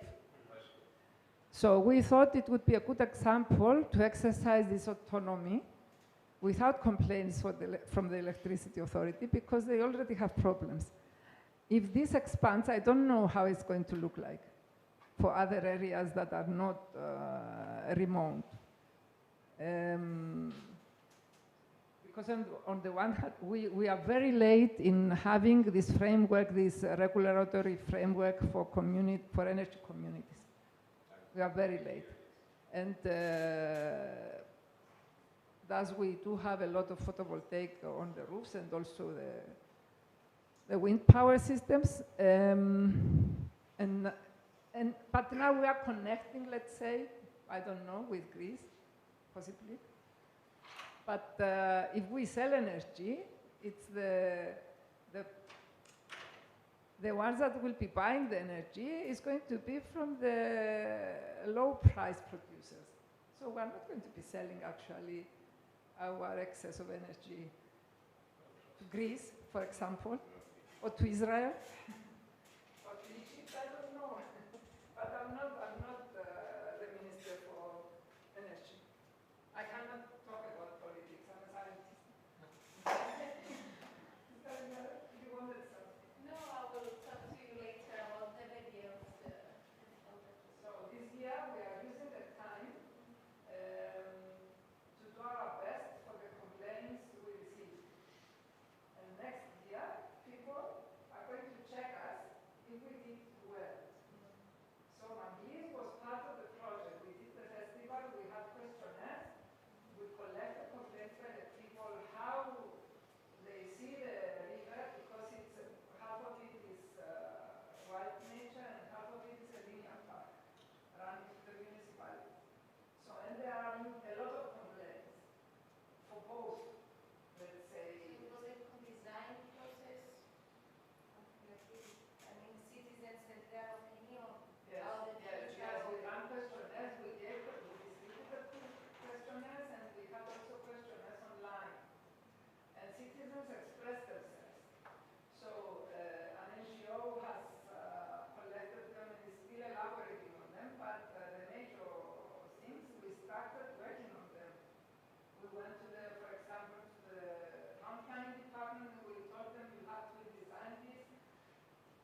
system for the animals.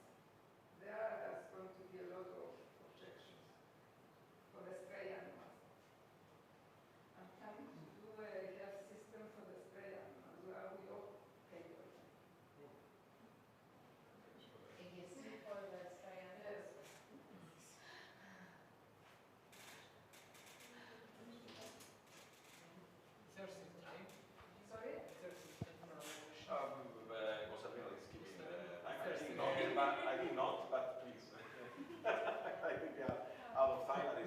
Maybe it's more of a comment than a question, because you mentioned that, well, you showed us that you're doing a lot of stuff to bring change, but the change should also come from the community as well. So it's a cultural change that we are seeking for.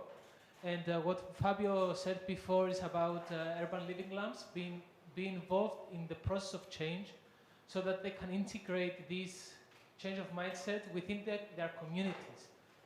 So, because you did mention that smoking in beaches, of course, might be a solution to ban this from the beaches, but maybe we should educate, or not educate, maybe change the culture of smoking in Cyprus first, so that we move towards a healthier habit than focusing on restrictions and regulations. The officer's antidote to smoking is to guide people to nature trails. And one of the aims of the festival was to find the area where the river comes from, which is the mountains, yes. We all thought Trigilura is something imaginary. So we created a team. They were all smokers and now they don't smoke. And we went 3 times to reach Trigilura. We haven't reached it yet, but we are going to do so until next year. But you are right. We work on 3 axes, okay? Let's say government or politicians, communities, I mean local authorities, and civil society. And all our actions, they include all 3 axes. Otherwise, we are not going to manage to change anything in life. When I used to be, I wasn't a commissioner. I was working always with grassroots, because even the NGOs, they are not necessarily grassroots. And this is very important. You cannot bring change otherwise.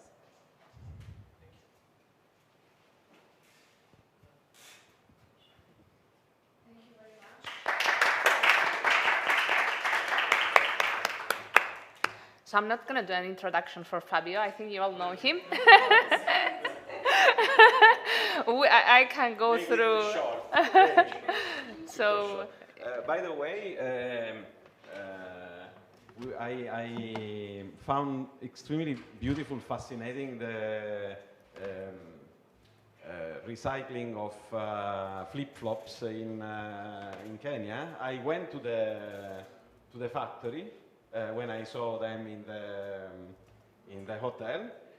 So I saw them because for the ones who don't know, I mean, they are collecting flip-flops in the ocean along the beaches through communities. So there is a process of collecting this waste from the beaches.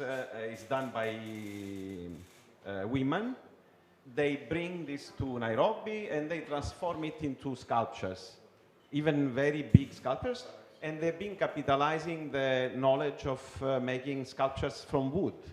So what I found very interesting is that there is the traditional knowledge of carving wood applied to this new material, which is coming as a second, let's say, life material recycled from the ocean. So it's something, probably in Cyprus there is not enough material like this, because it's a very specific material, it's foam. So you have to collect the foam flip-flops, you glue them, you make blocks, and then you start carving them. But the result is fantastic, and they are selling these sculptures all around the world. They are very nice, and also, I mean, the big ones also expensive. And it's something that they are doing as a customized.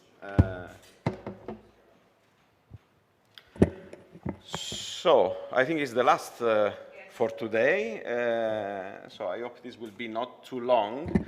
But the idea now is to, let's say, have a regional perspective. So it's to show you how we are trying to embed a number of concepts we have been discussing today. So you will see that there are blocks that are coming together in this new regional program, the new PRIMA program, which is under, let's say, is in the drafting stage. And it's the follow-up of the current PRIMA program. So just to let you position PRIMA. PRIMA is for, I mean, for the experience you have in Africa, is like LEAP RE, or RE, because it's a partnership. It's co-funded by the European Commission and the states. So there is money from the states, both European members of the European Union and partner states. It's covering the Mediterranean region. Now we have 20 partners, because Bulgaria has been joining months ago, so it's a new partner. There were 19. Most of them are in the Mediterranean river, in the Mediterranean basin, while a few countries are joining from the north of Europe. So we have Germany, we have Luxembourg. Well, we have Slovenia with a very small access to the Adriatic Sea. So it's very well covering the region. It's about international collaboration then, because the idea was, when this started, to bring these countries together and work in a stable way, essentially on the agri-food chain, and so research and innovation for the agri-food, with this focus on the Mediterranean region, which has a number of challenges which have been mentioned, so pollution, overpopulation, big gaps and differences from one country to the other, bringing new solutions, so trying to raise from research something that is going to change the agri-food industry and the overall supply chain, and making knowledge available. And you see the size of the program. So the total amount was 384 from participant countries, with a funding from the EU of 325 million. And so far, they have been funding 270 projects. So it's a significant program if you frame it within the EU research and innovation policy. Substantially, this is built within Horizon 2020, and now we are working for the new program, which should be funded. I mean, the extension of this program is funded already in Horizon Europe. It has been extended for 3 more years, and the new program should be on the, whatever it will be, the new framework program, so the 10th. These projects are framing scientific excellence. They should answer to challenges coming from the impact on the environment. They should address social development. And there is a component of helping, especially small and medium enterprises, to face these challenges and to grow. The funding, total funding, so if we include co-funding, it's something above 100 million, with more than 2,500 beneficiaries. So it's a very wide program with many, many participants that are from partner countries, because the idea is to push the European research and innovation model, including these neighborhoods. There was a positive evaluation of the interim stage, so it has been extended till projects will end in 2028, and we started within a CSA's action, so it has been funded by the Horizon Europe program, this activity. We are sharing, and CYI is partner of this process, to draft the new program. And the new program is built through stakeholder consultation. We are working on the definition of priorities, so to identify what is really a key issue we have to address. Then we are at the stage of framing, let's say, the overall concept of the new program. So I will show you few pillars which have been identified. So the logical framework is here now. And then this should be adopted by the European Commission and by each of the countries which want to, let's say, cover the co-funding, because the mechanism is like this. You are in if you chip in. So each country should vote and decide that there is an amount of money. Usually it's not, let's say, a huge amount because it's a limited co-funding, but there should be co-funding even from the partnership, the partner countries. So this is the essential architecture. The key, let's say, stressors we identified. There is an advisory committee, a number of consultations, meetings, etc. Is the, of course, acceleration of climate change, because this regional spot is a spot, and we know very well through the climate change initiative and whatever also this institute is, let's say, helping to understand and figure out that this is not, let's say, as in other places in the world, because we have faster climate change and faster rise of temperatures. Degradation of ecosystem, because this is a small lake at the end and everything is thrown here and the pressure is on a very limited biocapacity, so it's hard to absorb. Scarcity of any kind of resources, water, but also soil. There is a social fragmentation in a context of strong demographic changes, because in the north we are, let's say, the population is declining. I think in the last statistics I saw that in Sardinia, I think it was one of the lowest performers, it's 0.85 kids per family. So it's a really fast reduction of the population, while in other countries you know that there is an acceleration. Geopolitical tensions and nothing to add. And in general, after the COVID crisis, we see that the health, trying to connect the health dimension with other dimensions of political frameworks and research and innovation frameworks is essential, because we have to handle them within the One Health model.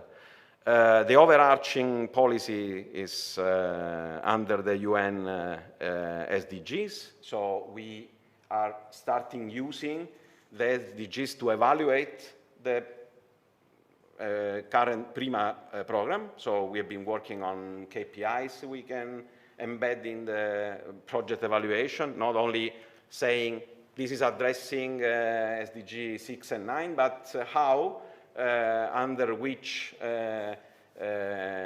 criteria or sub-criteria, and then which KPI can show us we are achieving that specific, or we are contributing to that specific target.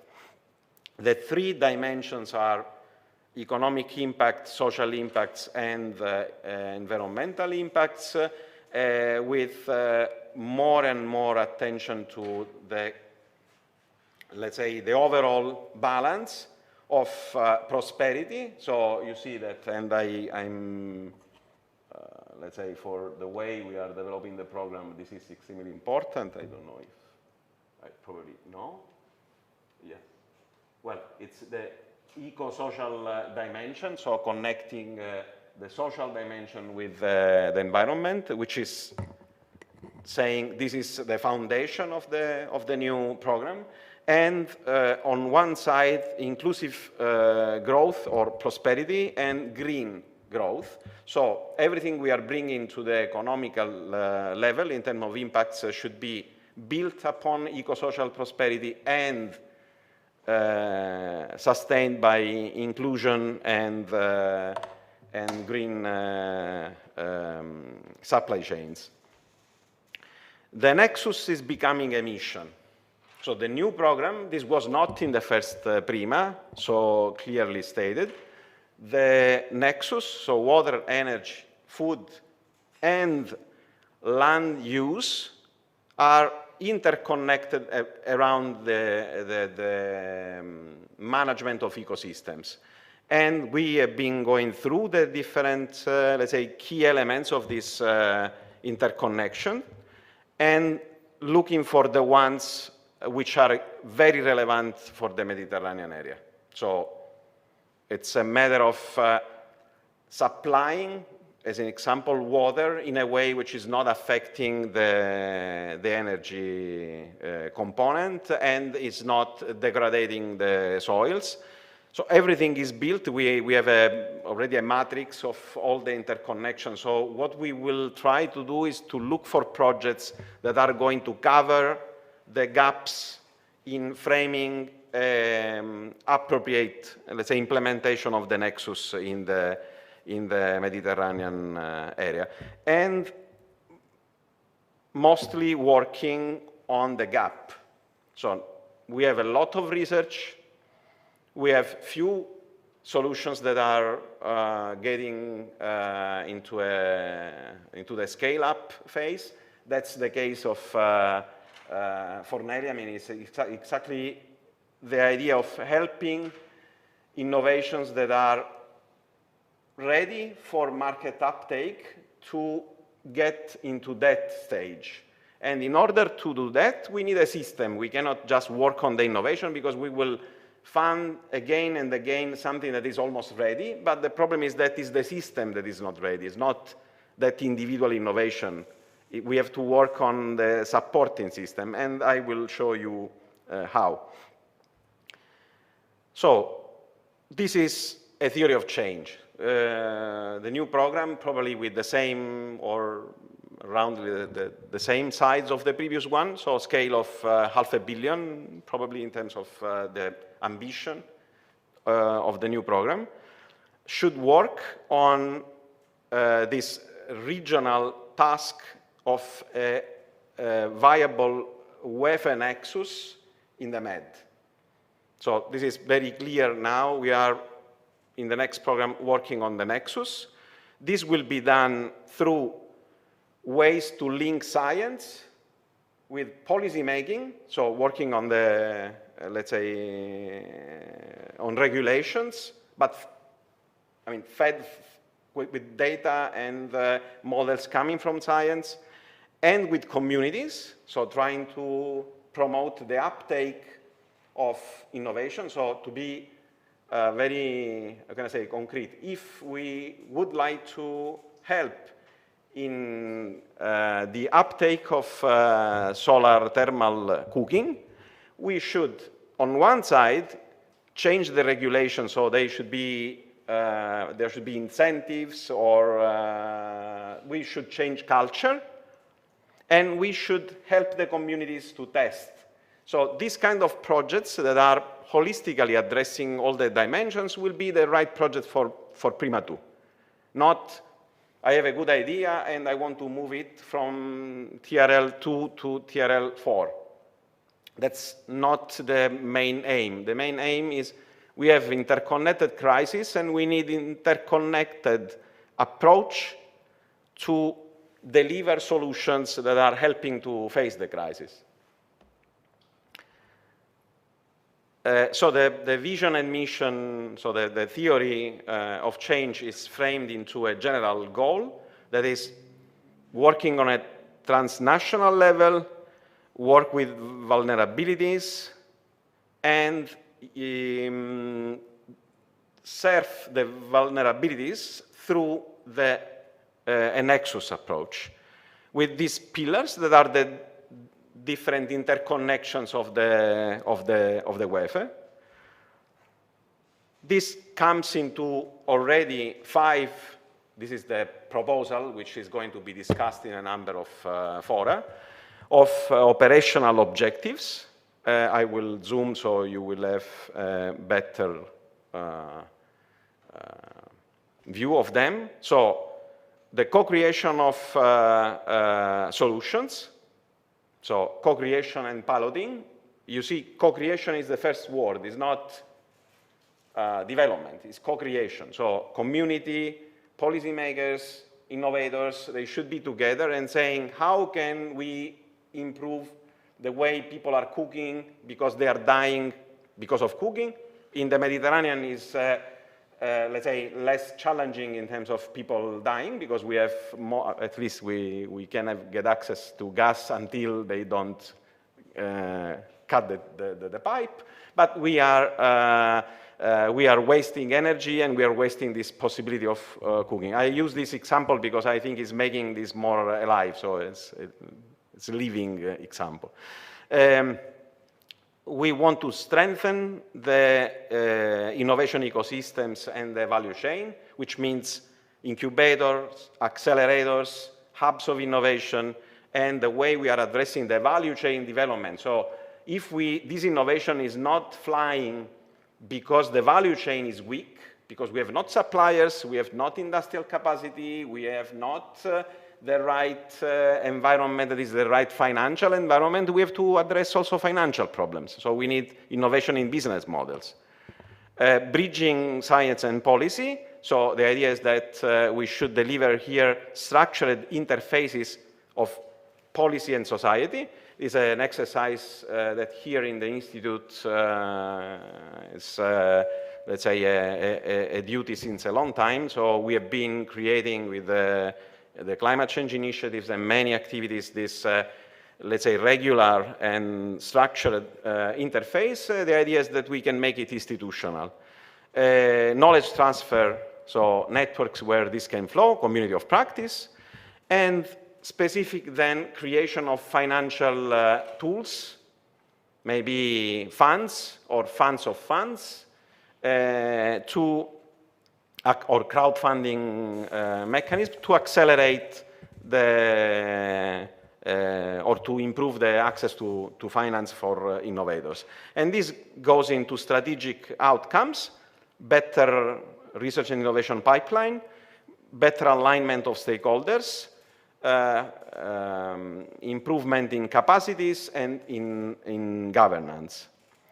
So the key tools which have been identified for the implementation of this program. So it's, for me, it will be if we will succeed in bringing this into a, let's say, full adoption, this will be a benchmark for programs targeting a specific, let's say, space of innovation. So in this case, it's water, energy, and food. Other partnership will address, I don't know, the health of oceans, or maybe they will address the quality of air, but we will address the nexus through the combination of these 3 main tools.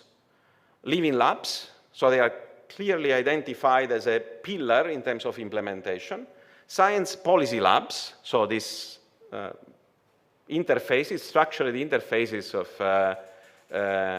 the science side with the policy-making side, and community of practice. So the WEF4Med is like, let's say, is paving the way, is an exploration of the way a community of practice can work, because in Prima 2, this will be the standard. So you want to develop a dialogue with the community, you should use the toolbox of the community of practice. This is always my favorite, so I have to show it, because we are getting it every time we talk, is substantially the way we are thinking. So this is the popular and beloved model from guilds, which is almost everywhere where you discuss about transitional systems.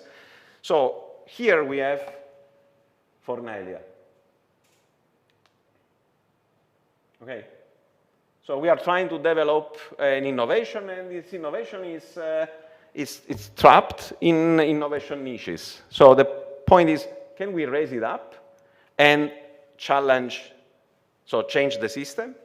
We have many landscape forces here, because we have climate change, we have demographic issues, we have geopolitical pressure. So we have many, let's say, things we don't control at all. But we have here the way the society is working today. So people are cooking with gas. People are cooking with charcoal. So, and we are here, 500 units, millions of units here of the way people are doing things today. And there are regulations that are supporting the use of that way of cooking. There are cultural habits, because you turn on the heater and you cook, and everything, infrastructure, because we have all the distribution of gas. So it's not that because we are not clever. It's so strong, this frame here, that transforming the frame and moving the frame here is almost impossible if we don't work all together. So this is where we are. This is where we want to go. And if we finance research and innovation actions, we are just expanding we are brewing the niche, but we are not scaling them up. And to scale them up, we have to act here. So we have to act where we are destabilizing the system, and we are offering new ways of doing things, with all the combination of elements that are helping to make the innovations move up. So living labs, science and policy labs, community of practice, they are acting there, because the living labs is the definition from the annual, so I will not repeat it, but substantially they are creating a bottom-up coherence in the adoption of innovation. So if you bring the users in the development of the solar cooker, maybe that you will discover it's a matter of space they have in their apartment. I don't know if this is the case, but maybe they don't buy it because it's too big. Or they don't buy it because they don't want to lose control on cooking. Or there are many things that are coming from this dialogue with the users from the very beginning. Maybe the issue is the supply chain. We have not automatic production supporting us where we have the idea, so maybe we have to delocalize. So working on the bottom-up coherence and having the sandboxes means places where we can overcome regulations, because we might get from the government, like free space where we can test the things that are not already in the regulation. This is a typical approach to energy innovation. The authority doesn't allow, but we have a small playground where this is allowed. And also socioeconomic experimental conditions. Maybe we are trading energy in a way that is not yet in the regulation, but they let us do that, because we can trade rights on energy production. We can use, I don't know, blockchain to certify, but it's not yet, let's say, the practice. This is a very relevant network of living labs they are creating in the Black Sea to address the complex, let's say, and wicked challenges they have in the Black Sea, even more than in the Mediterranean. Smaller, huge pressure, war. So this is a nice strategy they are building to have a network of living labs addressing also very, let's say, hard problems related to pollution, exploitation, and so on. Science policy labs, knowledge development. We might experiment policies in frames, and we work then on consolidation. So it's an iteration of, so for the Institute, it's somehow something that is taking the experience of what we are doing and framing it in a process which might be replicated in different sectors. Probably also for LEAP, in the LEAP re-environment, this is a typical process of working on. Maybe the point is not creating new policies, but it's to make the policies work. So the Science Policy Lab is about actionating the policies, not working on new ones. One example that's very close to what I'm doing is the example of Climate Kick and GRC, working on the decarbonization of Slovenia. So it's somehow it's like Deliria, but on the size of a country. So this is with the government of Slovenia trying to address all the dimensions of the transition to zero emissions in a country with mapping a number of complex exercises that are bringing to identify the most suitable pathways in Climate Kick. And the last is the community, is about the community of practice. Joanna has been presenting us what the WEF for Med is delivering.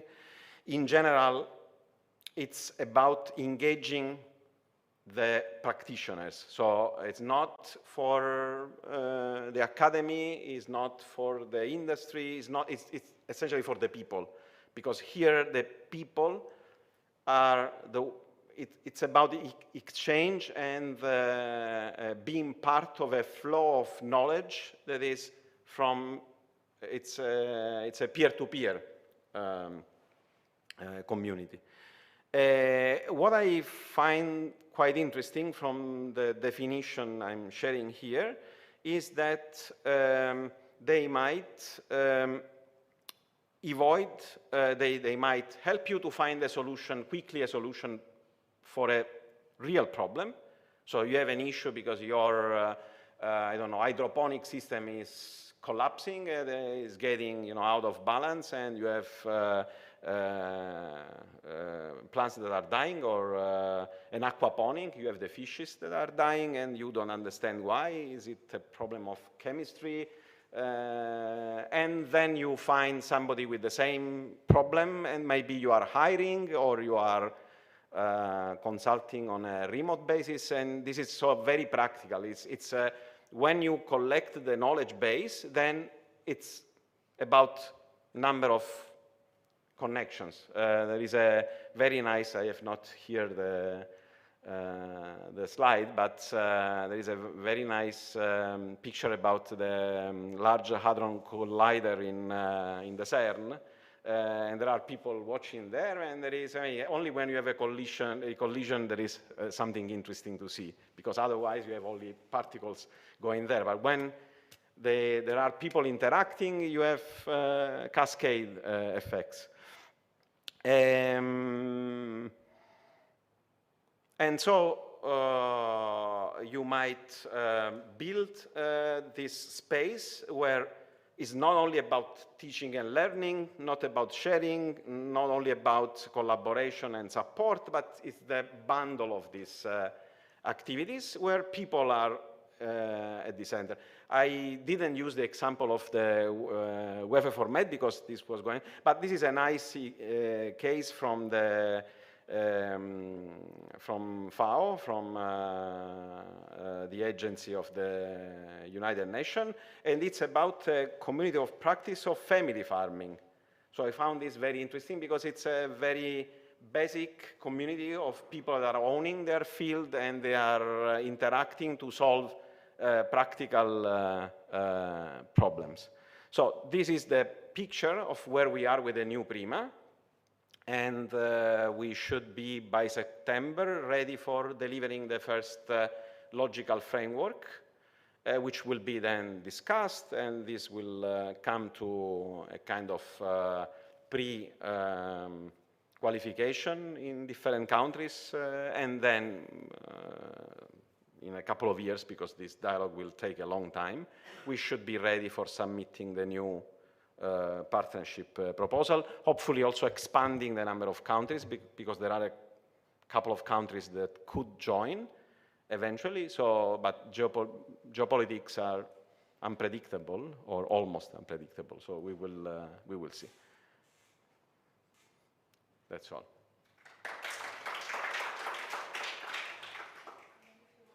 Yeah, if there is, of course, any question about how this is going. I think this is relevant for the work in the Living Lab because it's framing this into a big picture where the Living Labs are going to be really, really, really relevant. Fabio, thank you. What's the budget for Prima 1, say? Now you're going the existing Prima program. Well, the overall was about 400 million. The total. This is both a contribution from the EU and the. It's the both. Yeah, yeah. Okay, because so you have the total is to 385, and the contribution of the EU is something like I think 80%, and then you have the applicant's contribution. So the actual size of the program will not change significantly. You said about 500, right? I think we will try to get something close to this number, but you know, it's a matter of negotiation on the framework because we have even not the number of the new framework. Yeah, no, that's the reason why I'm saying, because as you rightly pointed out, the Institute is developing this climate change initiative, which of course touches upon a number of areas. So we have developed a document the last month or so, which was adopted by the Cyprus government as a kind of a framework for the priorities that the presidency will have in relation to what we call the EME region, the Eastern Mediterranean and Middle East. And that in that document, we highlight that there is a very serious, there should be a very serious concern about the impact of climate change in the EME region for Europe. So any problems that the EME region will develop will be inherited by Europe in all sorts of different ways. So that's kind of an umbrella, if you like, political framework. And in that document, clearly we say that European Union needs to take a much more global perspective.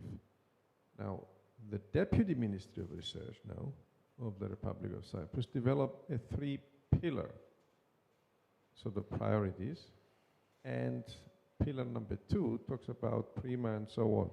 So we thought that at least in relation to adaptation measures and that the Prima mandate could be expanded significantly to include the countries that are not engaged from the region. That is, I think we have, I don't know, okay, and some of the EME regions, countries, so to include those countries.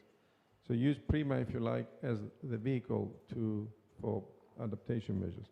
So maybe we should obviously coordinate, and we'll discuss and see that document and see if we can enrich at least the future for Prima discussion as he is advanced.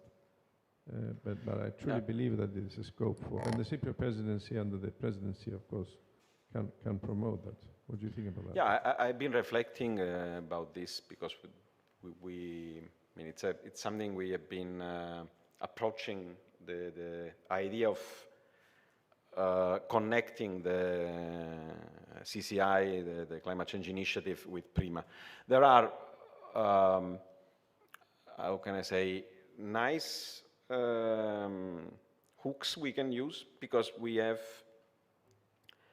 a regional, let's say, focus, which is overlapping at least for half of the Mediterranean, because you have to take into consideration that the West Mediterranean is here as well. We have Portugal, and in PRIMA we have Germany, we have Luxembourg, we have the Adriatic countries. So we might have something that is maybe if we would move in this direction, it would be a sub-program or a special call for, no? So this might be solved in this way. We say, okay, there is an hotspot of collaboration, which is in the East Mediterranean, and we might have a, let's say, top-up budget, which is for addressing this area. This is one first, let's say, point. The second is, it's about the WEF and Nexus. So there is a, let's say,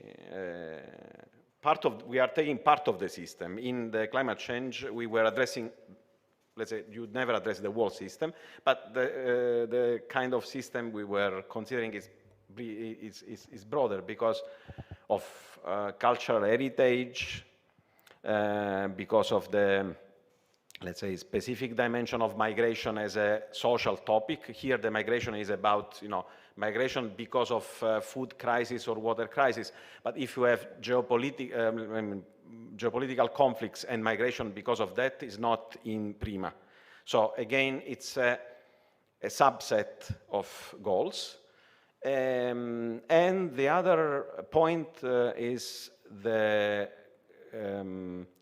status of the countries, because PRIMA works and will work for sure in the new framework for partner countries. So where you have the bilateral agreements of co-funding under Horizon and whatever will be the name of the new framework program. So if you want to include Gulf countries, they might join, but without budget. So this should be like a cooperation where they are fully funding their, let's say, their institutions or their part, which might work, because you might have, I don't know, that Saudi Arabia is fully funding KAUST, and they join because they want to share knowledge. So those are the three elements I would, because the idea is appealing, in my opinion, because it's avoiding, we go for a new partnership. The process for new partnership is open, but it's a hard process to generate a new partnership. A lot of diplomatic work and whatever, so this has been already done by PRIMA. On the other side, we have to find the right way to plug overlapping on this partial space of topics, geography, and fundraising. I think I gave.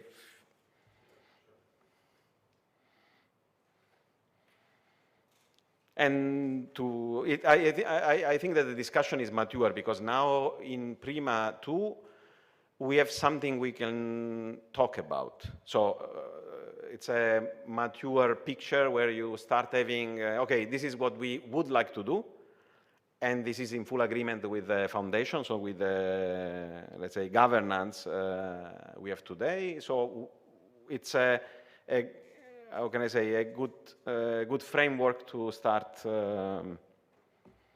challenging.